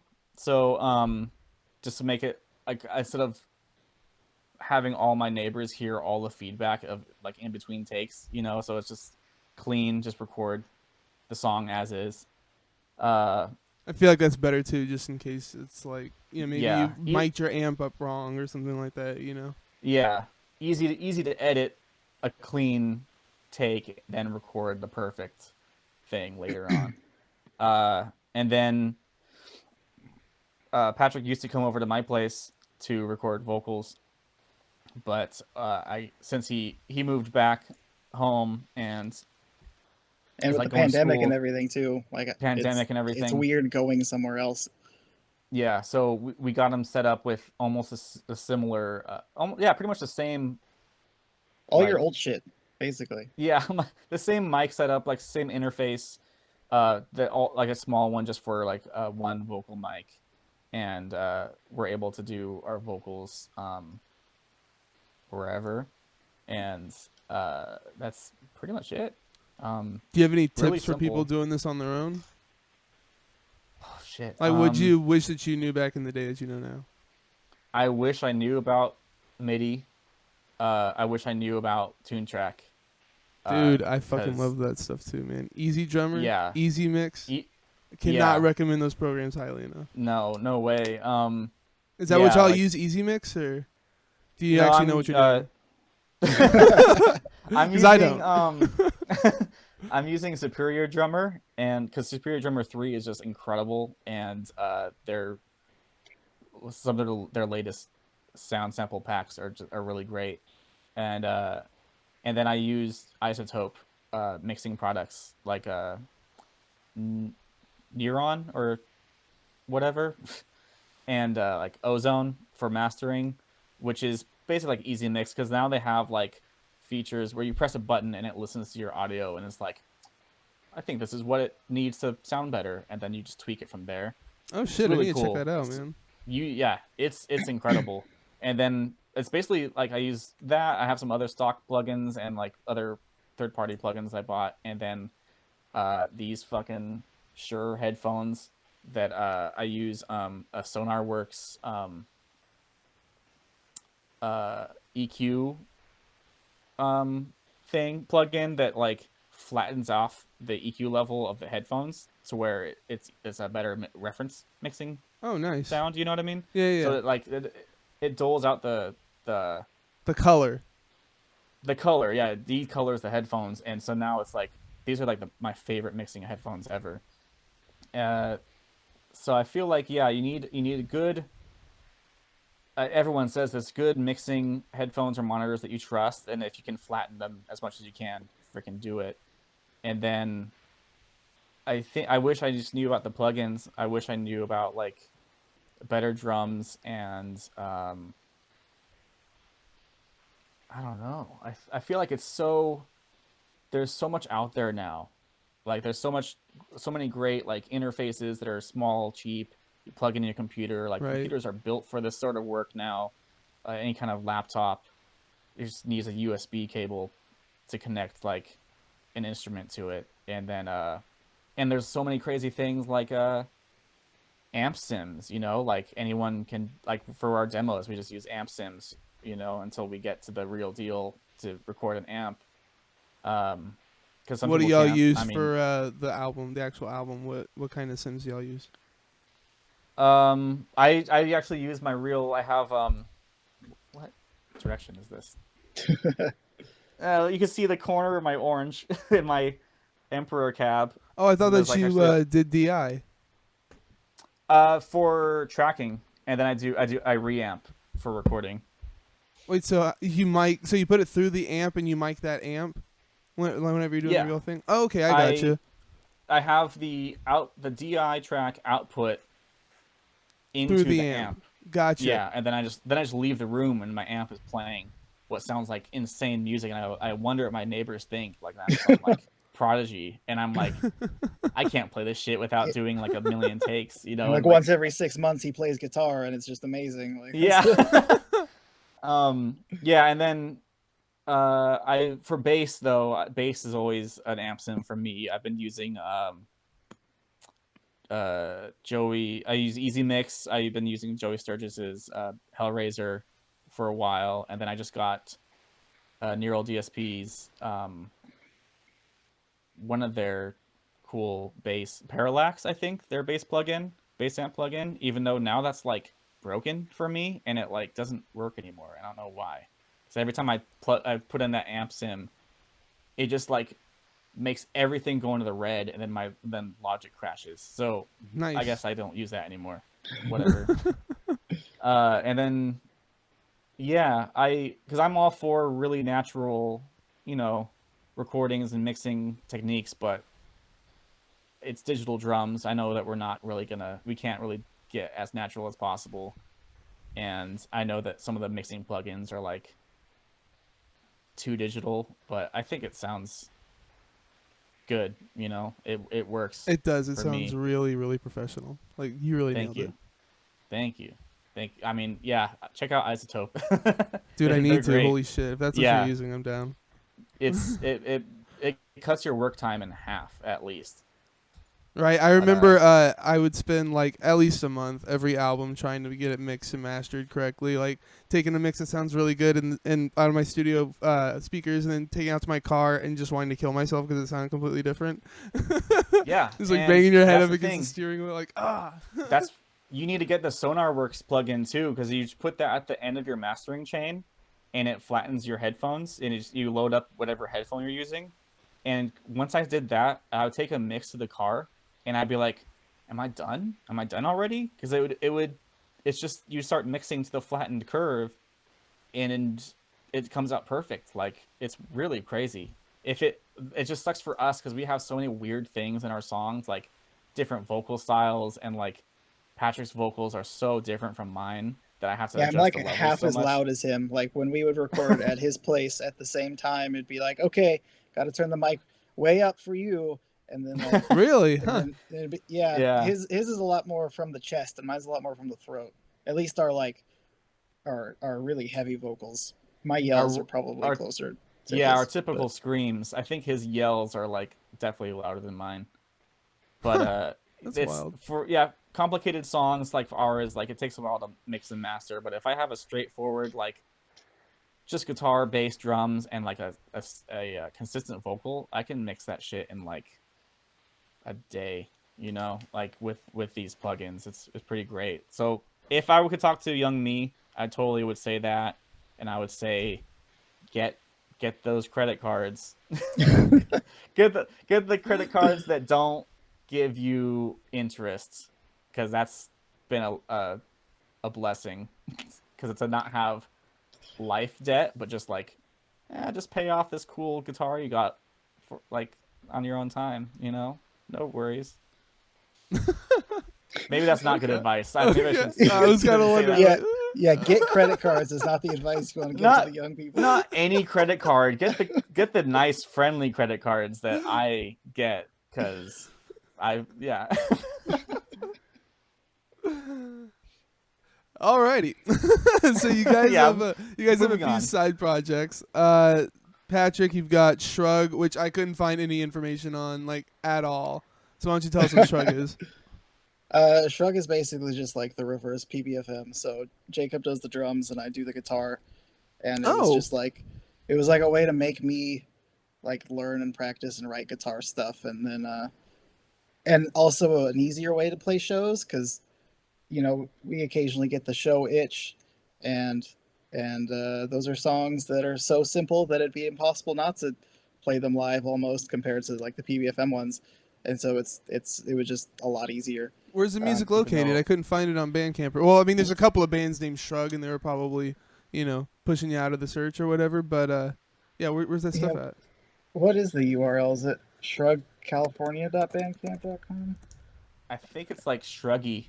Isn't one of our URLs Shruggy? Oh no, it probably, but it's shrugca.bandcamp.com. Yeah. Okay, I'm writing that down right now. Checking that out later. And But yeah, you also those are- have. Oh, sorry.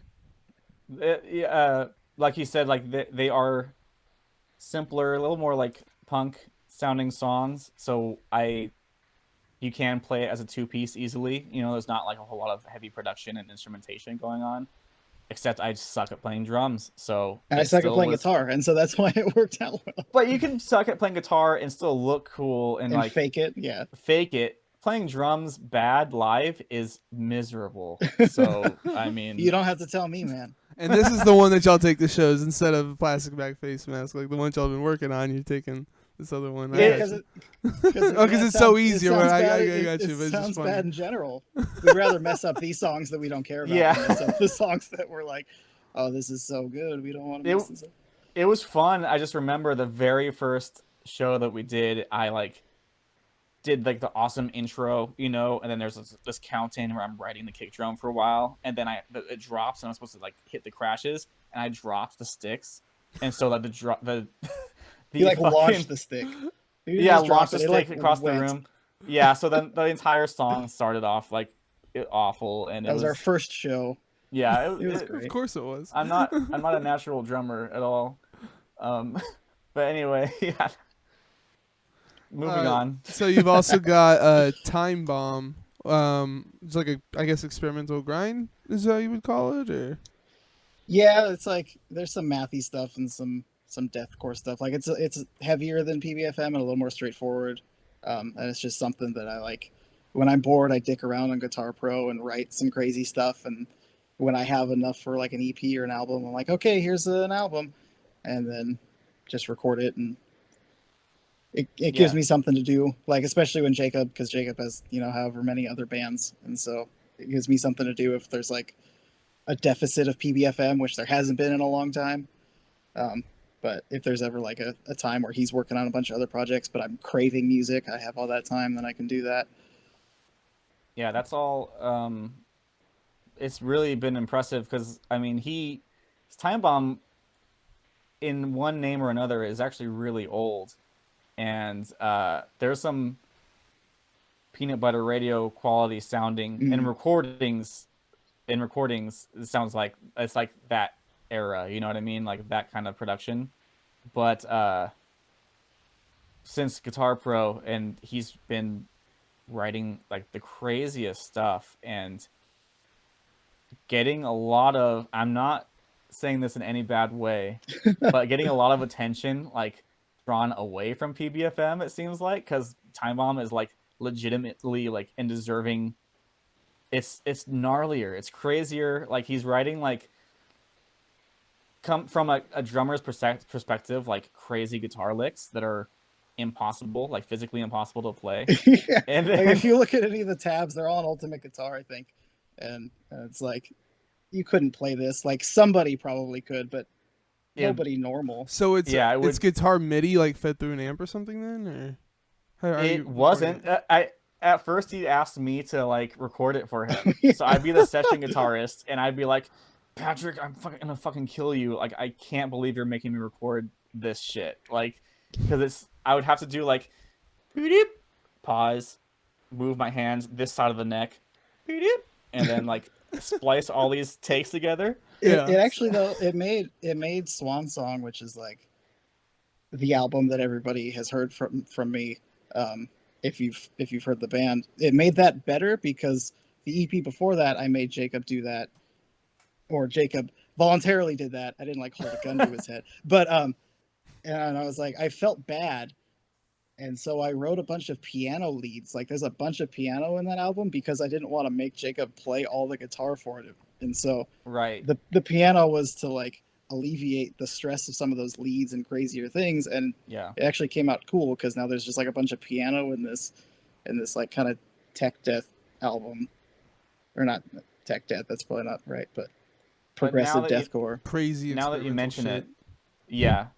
Now it is MIDI going into a guitar amp, because now I discovered that people made guitar samplers along the same lines as 2-track with the drum samplers. Right. Yeah, I was gonna So, say that exists now.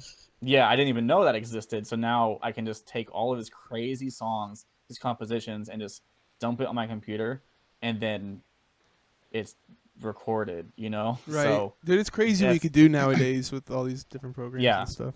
Yeah. So that's cool. It's a cool project, and then he reaches out to cool guests too and collaborators, and Yeah, I think Jacob's a guest on like every single album except maybe one. It's like he an makes inside joke almost. Yeah, he makes me do guest vocals on everything. But yeah, like it's really cool the attention he's gotten from I don't know, whatever that experimental grind core side of the internet is. When Time Bomb comes out, they're like, this fucking shit is the gnarliest shit. And well, I remember the last one, or your last one that came out. I forget the name of it, but the one with the red cover on it. Frozen Meat Conspiracy. There you go. Yeah. I remember when that came out. That stuff was the shit. And I didn't realize that you were Plasticbag Facemask at first. Like, same guy did that, and it's crazy. I was like looking back at what you guys were doing as your side projects, and I was like, oh shit, it's that album. That's crazy. Yeah. So Jacob, you've got at least two that I saw. Keeper, which is a doom metal band, and Elder Devil, which is a grind crust band. So I saw what y'all are doing, like getting signed to a label and stuff, like y'all on Roman numeral and shit. That's sick, man. Yeah. It just kind of reinforces my theory that like Plastic Bag is just not marketable, or it can't sell, because that's not true, man. That's not true. Well, we were able to we were very fortunate, and got, I guess, noticed pretty quickly with those other projects, and because they're very more straightforward. Like Keeper started off very just like almost sludge by numbers and sludge and doom by numbers, and then we kind of grew into like doom gaze, like more ambient and pretty sounding doom in some of our songs. But like that actually my bandmate in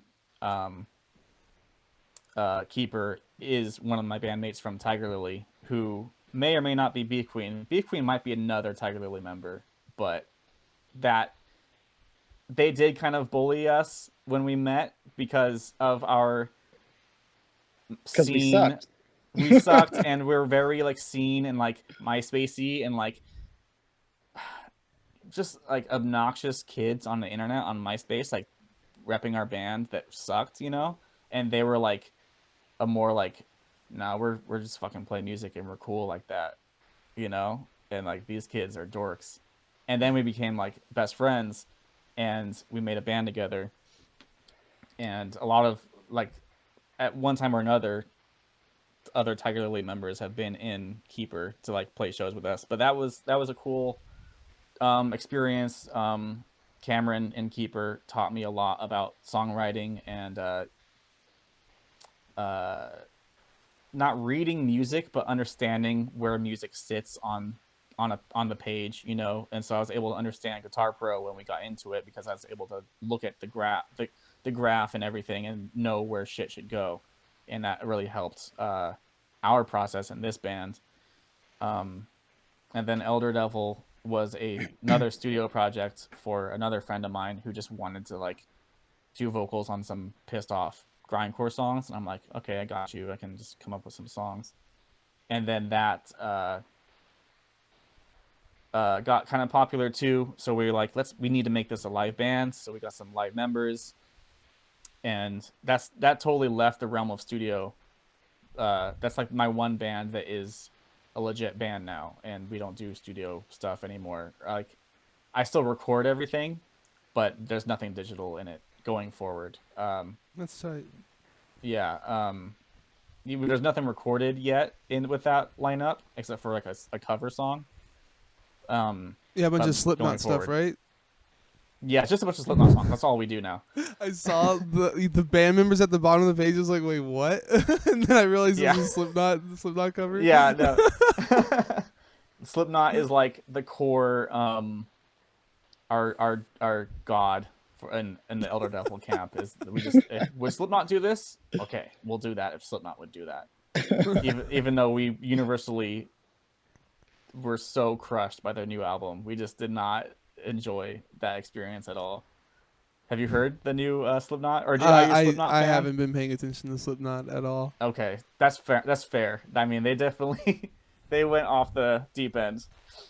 But now I'm in a band called Hellish Form that started off because Keeper recently did a split with Body Void, who we were friends with from the Bay Area, but they recently moved to the East Coast, and they're a phenomenal doom sludge band as well, and they've blown up. Like, they're getting all the recognition they deserve, and it's really awesome. But Willow, the singer and guitarist from Body Void, reached out, and she said, "Oh, we should just do this. We should make a collab project, super group." And we did, and released a demo earlier this year, like kind of early to mid quarantine, and that got a lot of good attention. And then now we dropped another cover. We dropped a cover of The Cure's song "Funeral Party" on Halloween, and then we have a full length recorded and mastered, and we're talking to a really cool label to put that out. And I don't think Nice. I'm allowed to say anything else about that right now. Alrighty. Yeah. So is that it? Y'all 5 bands between y'all, or 6 bands, I guess, between y'all, or got some more? I have a lot of other defunct bands that don't matter as much, but it was like other projects with other local people. Like, let's record something because I can, Okay. And then Not an ongoing thing. Not an ongoing thing, no. And then I have Skull Incision. Actually predates Plasticbag Facemask, and that's just my solo project. And that was my very first song was like a love letter to Flesh Intoxication, where I'm just doing like like crickets and shit on the mic. That's and then great. Just like shitty like drum machine blasts. But then that kind of just evolved into Is that on the internet somewhere? Yes, I actually it's on my YouTube channel somewhere for sure. It's on, shit. Yeah. What's it called again? Skullincision.bandcamp. Oh, you have it on Bandcamp too. Okay. Yeah, I haven't hid any of those songs. Oh, I thought you did. I thought there were a few that were hidden. There's one thing that was hidden that's just like it's a noise thing that I'm like, this is stupid, because I was house sitting, and I just went into Brandon's studio. My shout out to my stepdad, who kind of set me on the path of recording by myself, because he also had his own like home studio and recorded like folk rock stuff by himself. So he kind of got me started on this. But I went into his studio when my parents were gone, and I recorded a bunch of stuff on my own, and it just came out bad because I wasn't used to recording on like legit studio equipment that wasn't like my laptop, you know. But anyway, that's the one thing that's hidden. Everything else, all my old like my 2007 Cybergrind stuff, that's all still there, and all my old trying to sing like a metalcore band stuff, that's all still public too.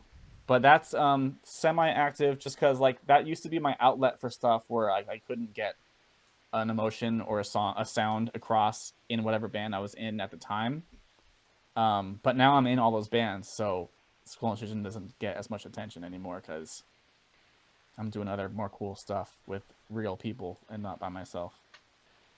But there's a lot of junk on that Bandcamp page for sure. Pizza Sushi Roll is asking. Oh, sorry. Go for it. Go for it. I was gonna say Pizza Sushi Roll is asking, do you have enough side projects to create a compilation album of your own bands? I would say you guys do. Yeah. Yeah, I think that's always the joke, is like, where's our 5-way split where we each record like 2 or 3 songs and right, release it without telling anybody that it's all just the 2 of us or something. Yeah. Like I mean, Time Bomb and Skull Incision actually did do at least one split with somebody else. Oh my god. Let's talk. I'm gonna tell the story. Go for it. Someone reached out. There was a Cybergrind. They were actually more traditional grindcore. I think from the UK. That called Dog Snot. But the only reason I call them Cybergrind is because they did have a drum machine or programmed drums, but songwriting wise, I mean, it was like cool, solid grindcore. They reached out. I can't imagine why they did. Now, well, they reached out to you, and then I got added on. So yeah, for a split, and because I think Skull Incision, I think I was like kind of trying to make myself big on MySpace. I was adding friends and shit and trying to make that project be something. And then Patrick made his own side project around the same time, which was early Time Bomb. So I was like, yeah, let's just do a 3-way split. And so I made some songs, he made some songs that I recorded, and then they made their songs that I mastered, I think. So like there's a big difference in audio quality, because I think that was the time where I just got TuneTrack. I just got my MacBook plain regular MacBook at the time. Yeah, and so our songs actually sounded pretty good, considering, you know, like especially the step from my PC that like Peanut Butter Radio and Bears was recorded on, and then their sound was more raw, more computery, and I don't know what they used, but it sounded, you can tell the difference. We released it, it was fine, you know, it was a fun experience, and then it ended up on Encyclopedia Metalum, you know that site, the Metal Archives?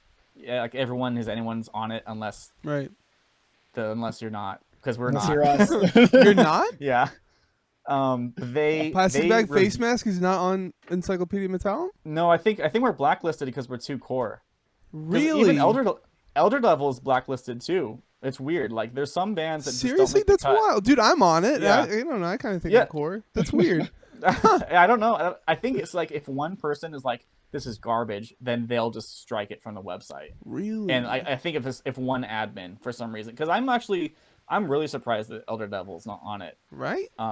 Us, I can understand, but but even like I think Time Bomb's on it. I think Skull Incision is on it. So it's weird that Plastic Bag it would not be. Well, Time Bomb's on it, at least in this story. Yeah. So someone on Encyclopedia Metalum reviewed the split, and they're like, the Dog Snot slide is great. But then like they talk trash on Time Bomb a little bit, and then they're like, yeah, the audio quality sounds fine, but the songs suck. The songs are terrible. And then I mean, they're Doc's right. not. Those songs aren't great, but I mean, they're cool.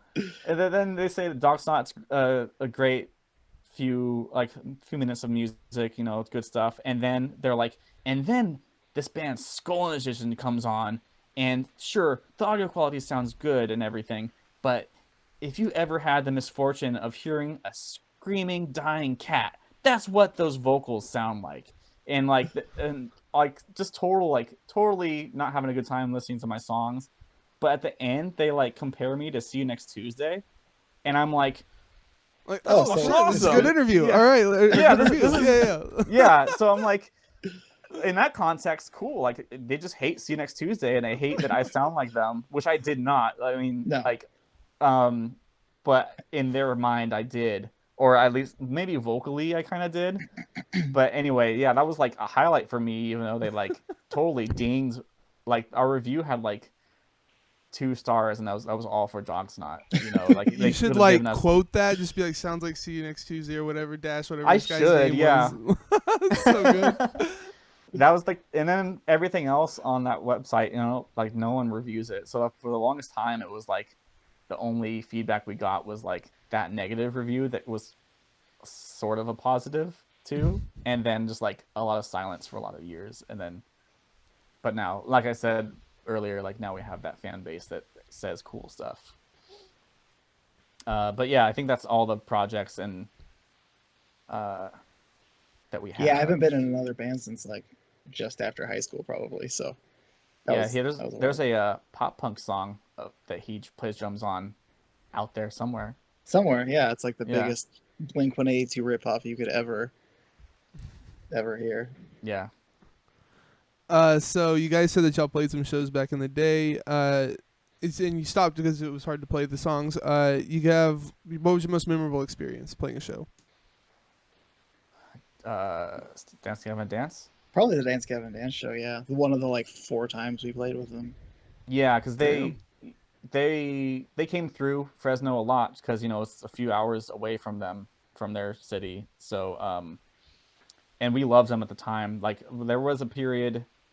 I mean, it never really ended, but I feel like in 2010, 11 area, Mm-hmm. Especially me, I was really into that kind of stuff, like Dance Gavin Dance and anything Johnny Craig touched. A lot of singy, lighter stuff, not as much metal at the time. So once again, we begged to be put on this pay-to-play show, which I can't believe we did so many times because the local promoter at the time, like the big guy in our city who always would make us do pre-sale tickets, I feel like he had to have hated us. If he ever remembered us, he probably never remembered who we were. That's why we gave us so many chances. We would never sell the tickets we always promised we could.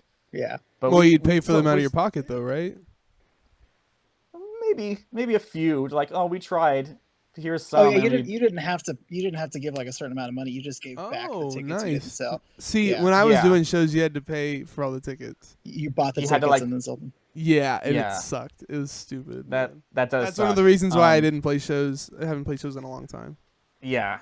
Well, this guy, he would be like, you have to sell 50 tickets or whatever. And I'm like, yeah, we can do that. And then we show up to the show and be like, here's money for 7 tickets. And the rest of the tickets back. And he's like, okay, you're on in at 5 or, so it's like, what is he going to do? It's like, tell us to go home. Yeah.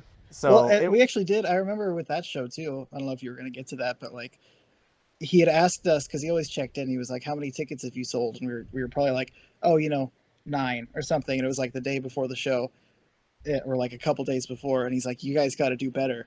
And like we somehow sold like close to 30. Like a lot of the other bands sold out, but I remember that show we were like, we did really well.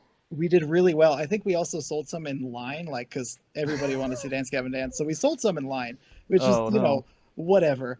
Well, there usually aren't lines out there like an hour or two ahead of time, but This time, No, the that's what you venue. did, man. You had to go out to the yeah, line. but And this switch. time Yeah. there were, and so I he think- was like impressed, and we went on second. We didn't go on first.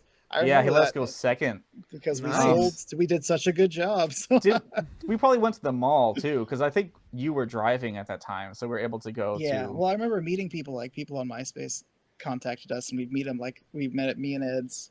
That I remember Yeah. one person and like one other person in that shopping center, and so yeah, we did okay with Yeah, that. we did all right, and that show was packed because Dance Gavin Dance was like probably at their peak at the time, and it was a good sound. I mean, that stage is good. It's like kind of like one of it's Fresno's main venue, pretty much. That's not a stadium, you know. It's a bar, it's a club. It's like But it was, 500 people probably could pack it. That's like the max you could get. and they were there. That was a really full show. Yeah. So, and they I don't think it was able to. You can't go in and out, so people had to see our set, Yeah. and it helped that we were second. We set up and we played a really fun show, and I think we did all our like call out songs, like LOL Breakdown, and you know, people were into it, and there was like a few people up front that were either just having a great time or they knew us already, right? Like something like that. Like it was Yeah, just like fun. people, I feel like there people was, were into it. We had some moshing for some Mhm. of our breakdowns and stuff. yeah, like there was definitely moshing. It wasn't just people like, what's going on? Like, what the hell is this? yeah, You know, like and so, it was fun. It was I feel like there's a lot of good crowd interaction because I think we're like being really lolzy and stupid, and I would like we were saying jokes and people would like respond, and then Yeah. at the very end we're doing Brute Beer as our finale, which like the song ends by it kind of just rings out, and the original sample, which was just performed because we didn't do samples at the time, it was supposed to be a sample, was there like was also like an inside joke, so it would have just been us recording it and then playing it live. It's yeah not like it came from anything. yeah it wasn't a sample of anything. It was just like our own joke, but it was what do we do now, guy? Or what do I do now, guys? And then Patrick responds, bite the fucking curb, and then it's like the breakdown drop, right?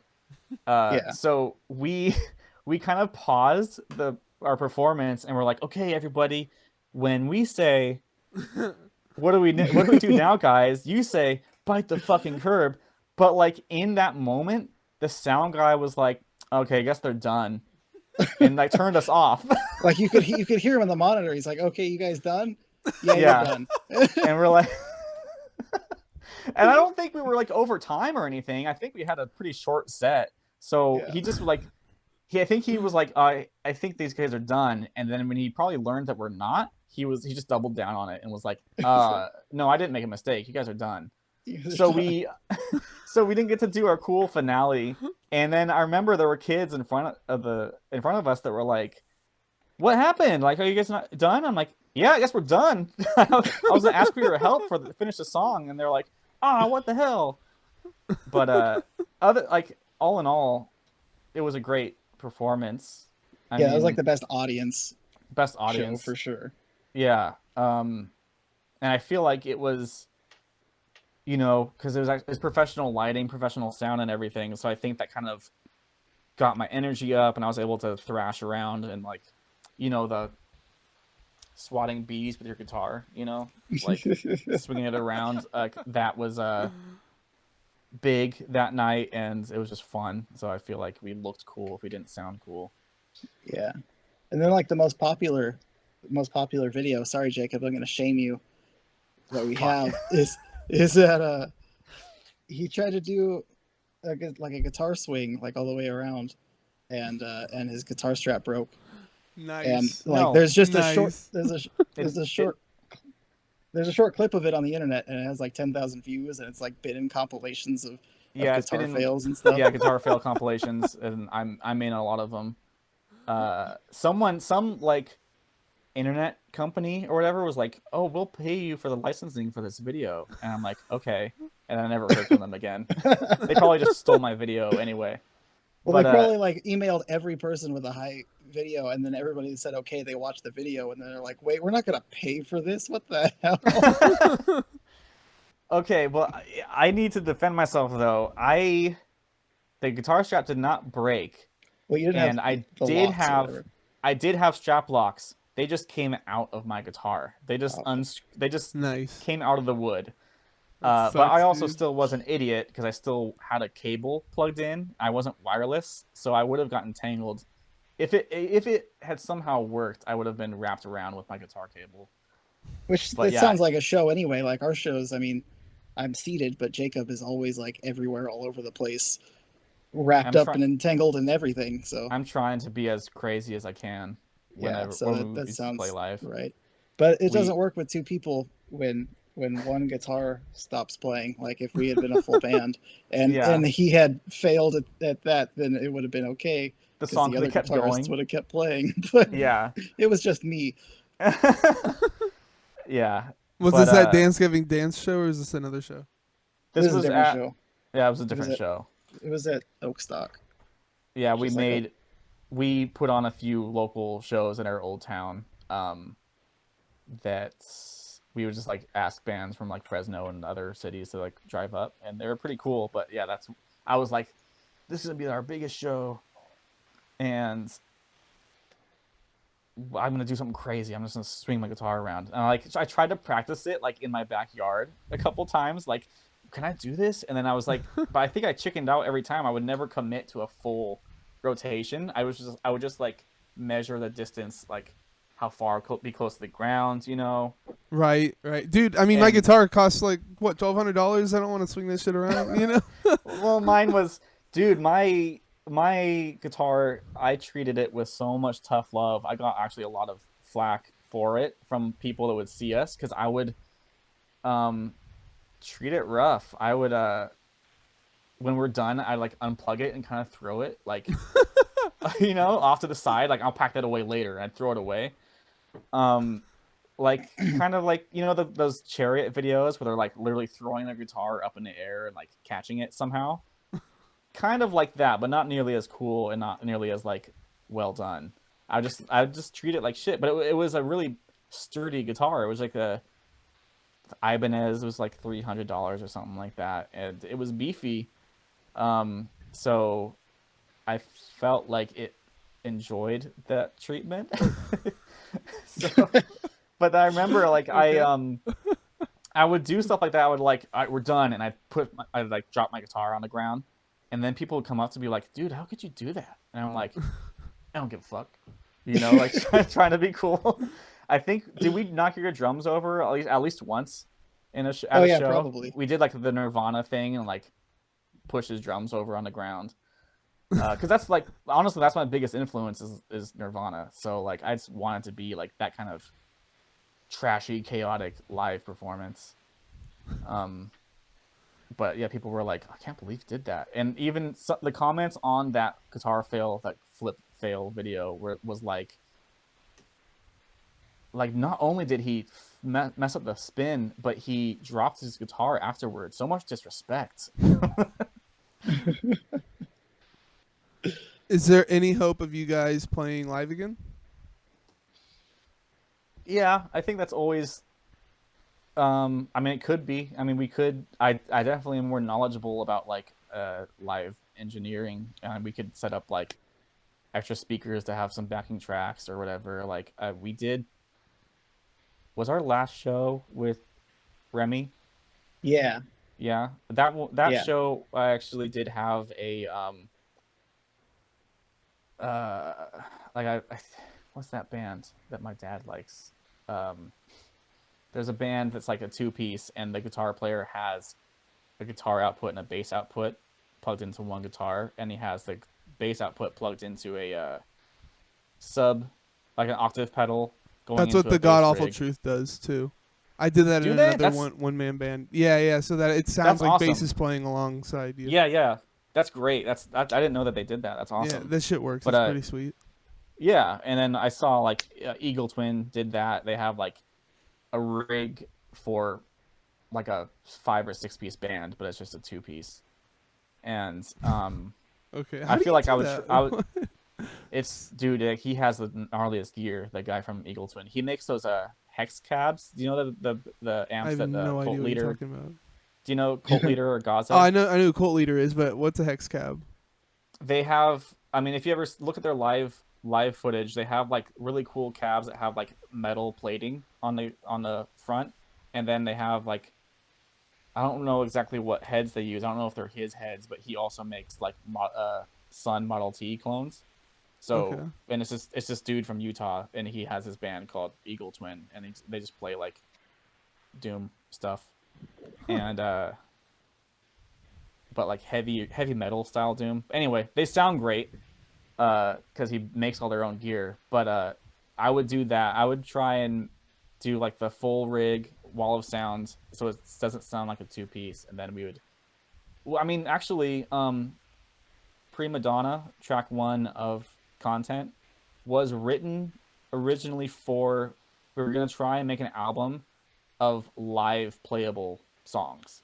And we probably So that still will at some point. we probably make still that will, but if now we're obviously not where we're not writing an album like that for now, but we have songs that we like picked out that were like we could play this live, we could pull it off, where it's not just me doing impossible licks that I need to edit on the computer. Yeah. And we've also talked about doing like combination songs, so it's like we take like little bits and pieces from an album and we're like, this is 13, and it's like certain parts that we can play live and we're comfortable with, and it's like little bits of each song that we just play all together, like a medley. Yeah, like a little medley. And so we've talked about doing that too. I think I can see it happening at some point in the future that we play, but you know, Yeah, it'll be the one for the decade. Like we'll play once for the 2020s, and then in the 2030s we'll probably play one. Yeah. One of our last shows was we saw that Rings of Saturn was coming to town. And we were like, hey, we should go see that. Like I want to see that, but I don't want to pay for it. So let's just ask to play. Let's just ask to open the show. And then it ended up being a pay to play thing, or like the same thing, like with the tickets, and we just sell as much as we can. And we're like, okay, whatever, we'll try. And we ended up again. We did pretty well, and I think we we still went first though, didn't we? Or did we request to go first? We might have asked to go first. I think we probably asked. But why would you ask to go first? Well, because we weren't actually. Yeah. Well, yeah, we had a plan. We were going to. We saw all the other openers. I think some of them were friends of ours from like the deathcore scene, but others were like very like we take ourselves very seriously deathcore, and that was in my little rebellious phase. So I was like, we're gonna take ourselves unseriously just to like troll all of them. So but like the promoter like really liked us and was like, you guys have been really professional and great, thank you for selling these tickets. You showed up on time to the venue for load in, so we're gonna give you an extra long set. And it was kind of a big deal that we were playing too. I remember because on the event page on Facebook, people were like, Plasticbag Facemask is still a band, they're gonna play. Like, yeah, that's so weird. That was after our breakup, you know. So like, yeah, this was like 2013 or 14 probably. Yeah, we had been quiet for a long time, at least in the shows side of things. And then we got there and we played an intro of like one of our 1-minute songs where it's just like a Porta few Mountains. hits. Yeah, Porta Mountains. Yeah, that's a fun song. We played that, and then instead of playing the middle, we did like an improv harsh noise avant-garde performance art piece for about 20 minutes. So yeah, I wasn't on my drums for the rest of the set. I don't think. Like, we set up my drums and it was all sound checked, and we played that like minute of that song, and then I just like grabbed the microphone and went up front. You started rolling around on the ground, and like I think you fell off the stage head first, like as you were like on your back, and then you slid like a snake off the stage. I was but like, why? I threw my guitar. We just wanted to troll everybody. We're like, oh, we're gonna all these like core kids are here, and we're gonna noise the hell out of them. And just as just a prank, bro. Like we just thought it'd be funny. and I And like we threw thought my it was guitar. funny, so that's what Yeah, mattered. we threw my guitar on the ground, and I just went down to my pedal board and started just twisting knobs and did like some noise loops and stuff. And I just put on like a bit crusher that I had at the time, and then I think, and like at the whole time we're holding our mics and we're just screaming at like the top of our lungs like nonsense. And then I went over to the drums and I started doing like a beat, like a really monotonous like drone beat. And then I went back off the drums back to my guitar and I kicked it just to get some extra noise going, and like, and then we ended the song, and then we just left. We just like walked off stage. And then I I remember had my too, like the audience we were setting up, and I was like, when I passed the mic out, who here can scream? Because I'm gonna pass somebody the mic, and they were like, oh, me. And I was like, all right, just get ready. I'll pass you the mic, without them knowing like what was going on. They were what like was gonna expecting some happen. instruction or something, and I'm just like on the stage, like halfway through this thing, and I just throw the mic at this guy, and he's like, I don't know what to do, and he just like throws it back. Yeah. I doubt anyone. What did your fans remembers think of that? I don't think we had any. Yeah, I don't Well, think you said you anybody sold went there to tickets, see right? us. Yeah, but it's the people who wanted to see Rings of Saturn. Yeah, You know, it like was people were not just like to see us. no. There's like, hey, I need a ticket, and I'm like, yeah, I got them. Just like, I'll meet you at the 7-Eleven. Did you And still get those people telling you good set? I don't think so. I I think don't think so. actually, No. I think I had my merch table because I was trying to start like an indie label at the time, and I had CDs I made of like our projects and then other projects that I recorded in town. And I had people come over and be like, that was crazy. And I'm like, yeah, you should check out these bands. And I sold some CDs that night. I remember that, but not really much else. And then we just kind of Yeah. watched Rings of Saturn play for half the set, and I think we just left because we're like, we're tired. Did a lot of screaming today. We need to get out of here. Did a lot of screaming today. But I mean, but our last like official 2011 show though, speaking of doing a lot of screaming, we like played a show, and then immediately got a text. Like our last official show was not crowded because there were two shows going on. And we got a text that they needed another band, and so like we played a show and then loaded up in the van and drove like 10 minutes down the road and immediately played a second show. Yeah. And that Which, was like the perfect send off for us. I remember yeah, that. that was when we were trying to play seriously, and like, so we booked our own show. Like, we got the lineup, but then it was like, I think it was like winter because like a couple Mhm. bands had like van problems and they couldn't. We were supposed to play with Pacifist. Pacifist and Triumph Over Shipwreck. I saw the Yeah. flyer for that show. I was like, Yeah, oh shit, you guys did that? with the pig. No, Yes, it yes. didn't. It did not go through because like, yeah, like those bands dropped, and then like half of the bands I hit up to play that I thought would be a good fit dropped, and so it was.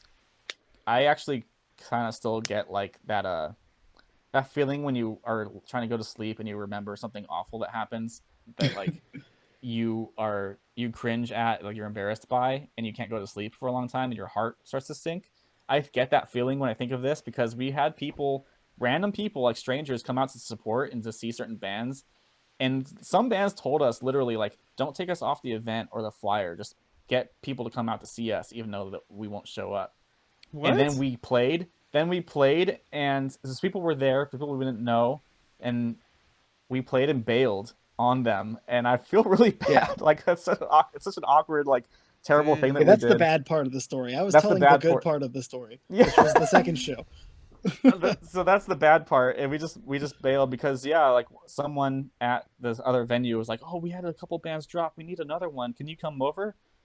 And we're like, yeah, we'll be right there. We went to play a bigger show at a bigger venue, and that one was really fun and went very well, and we sold, I think, the rest of our shirts. Well, we probably gave them away, but we sold stuff. Like we made. Yeah, those were the LOL breakdown shirts. If you have one of those, that's like That's a rarity. Does it say piece of LOL history breakdown right on there. it? Yeah, it was Yeah. like Dude, the that's big sick. the bold all caps white print. Yeah, on like on the back t-shirt, of the but shirt or something. It was all the front. That's all it was. There was no art.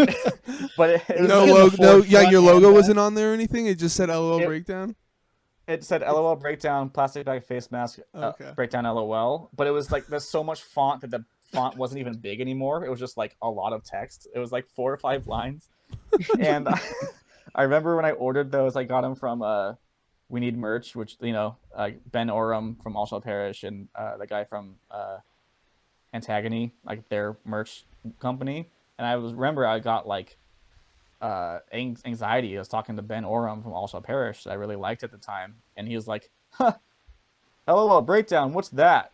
When he was looking at my design, I emailed him, and I'm like, "Oh, it's just one of our songs." And he was like, "Oh, that's pretty cool. Anyway, the shirts are gonna be this much money." I'm like, but yeah, like a lot of our MySpace high school friends, they have like the selfies wearing our shirt, and they like don't give a shit about our music. They just were our friends. But there's a bunch of like random scene girls on our Facebook page wearing that shirt, which we probably should take those pictures down. But I don't know. I don't know what the policy is for that sort of thing. I don't know. Are they I'm on sure our all this Facebook? shit's I gone assume they were from just now on our on. MySpace. I don't know like how they keep up with the MySpace stuff anymore. I don't even know if those I don't know, our profiles MySpace exist. is definitely still there. Well, but I don't know if like the old stuff still exists. I know they're taking down the music. I think I copied. I think I imported them to Facebook though too, but maybe it's hidden. Maybe it's a hidden folder. I don't know. So speaking of merch for this for content, you guys have what do you call them? Digipacks that y'all handmade. Why don't you tell us a little bit about those? How'd you make them? I found a company that gets the cardboard and they glue the plastic on it. So that part I did not make, but you could imagine I did, because you can look at it and be like, "Oh, this looks handmade." But it's like it's super clean, looks really nice. And then I got stickers printed from a local shop that does paperwork printing and flyers and stuff like that. And then I just pasted the artwork on the cardboard. I have a really nice disc duplicating machine, so it actually prints at like industrial quality. It's not just like a computer CD burner. And then I used to have a disc printer that I would actually print the label on it, but ink costs just became a hassle, and I think it actually is broken since the last time I used it. So now I just have like a custom stamps of our logo to put on the white face of the disc, and then I have like a shrink wrap set up and everything. It's just, I mean, you can tell it's DIY, but I just think it looks clean. It looks nice. Why not just have a company print it all like professionally? Is it just like the feeling of making something or whatever? Yeah, like, being personable. Yeah, everything we've ever done has been DIY. There's one time we ordered discs to be duplicated from a company, and that has like that nice ink on it, but everything else, the paperwork, the cases, the jewel cases, because CDs are super easy to make. You can just like find the cases and print the paperwork and staple it, glue it, put it all together. So we've done that for years. Still a lot of time though, I don't know. I would always put in the time. I used to do that for local bands in the area where I would print their CDs for them. I'd like do orders of like a couple hundred and like not really make any profit on it. I just calculate all the cost and ask for that money back, and then I quit because it's a lot of time, it's a lot of work. But if it's not your own music, it's not as fulfilling. Yeah, for this, I feel like CDs are not that cool, so I only made a few CDs. I feel like tapes and vinyl is like where it's at now. I don't want to do DIY tapes because I feel like that doesn't come out quite as nice. So I do have a company making the tapes for us. Hopefully those arrive in time. I feel like I gave them enough of a window to finish by the time the album drops, but you never know. They got a couple weeks. Yeah. When's the vinyl coming? Too expensive. Remember, there's when some cheap companies now, man. Y'all can seriously get it like a 100 piece run for like relatively cheap. I guess I'll look into it. I doubt it. But I don't know if we'd have 100 people who would buy a vinyl. So that's I know. Yeah, that's the thing. Like we've had copies of CDs sit for a long time. Oh, you 'Cause, guys yeah, would I be feel surprised how much more vinyl sells than CDs do. It's pretty wild. that's a good point. That's why I have my fingers crossed for these tapes. I feel like tapes are pretty cool. People like those, not as much as vinyl, but they're still kind of neat. But even the question of making tapes was like, I don't know if it's worth it. I was super doubtful about it because when we started the PR run, it was brought up like, are you gonna press it on anything? I'm like, probably not, probably just digital. And they're like, well, I mean, if you want. And then I was like, Patrick, can we afford that? Is that smart right now? I mean, we don't work right now. We're like out of work, and there's a crisis going on.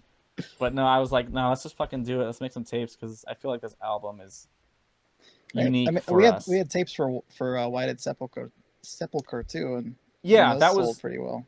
Yeah, that we had tapes really made for Whited Sepulchre from Pattern Recognition Records, and that was really cool. That was great to work with them. And I don't know about their stock, but I know that we sold out of ours in a good amount of time. But now we're gonna have all the stock of content, and that might just sit in my closet for a while. But Dude, we'll now see. I'm sure y'all sell some stuff, man. Yeah, I hope, like, we've gotten some good pre-orders already, so I'm happy about that. I'm happy people care.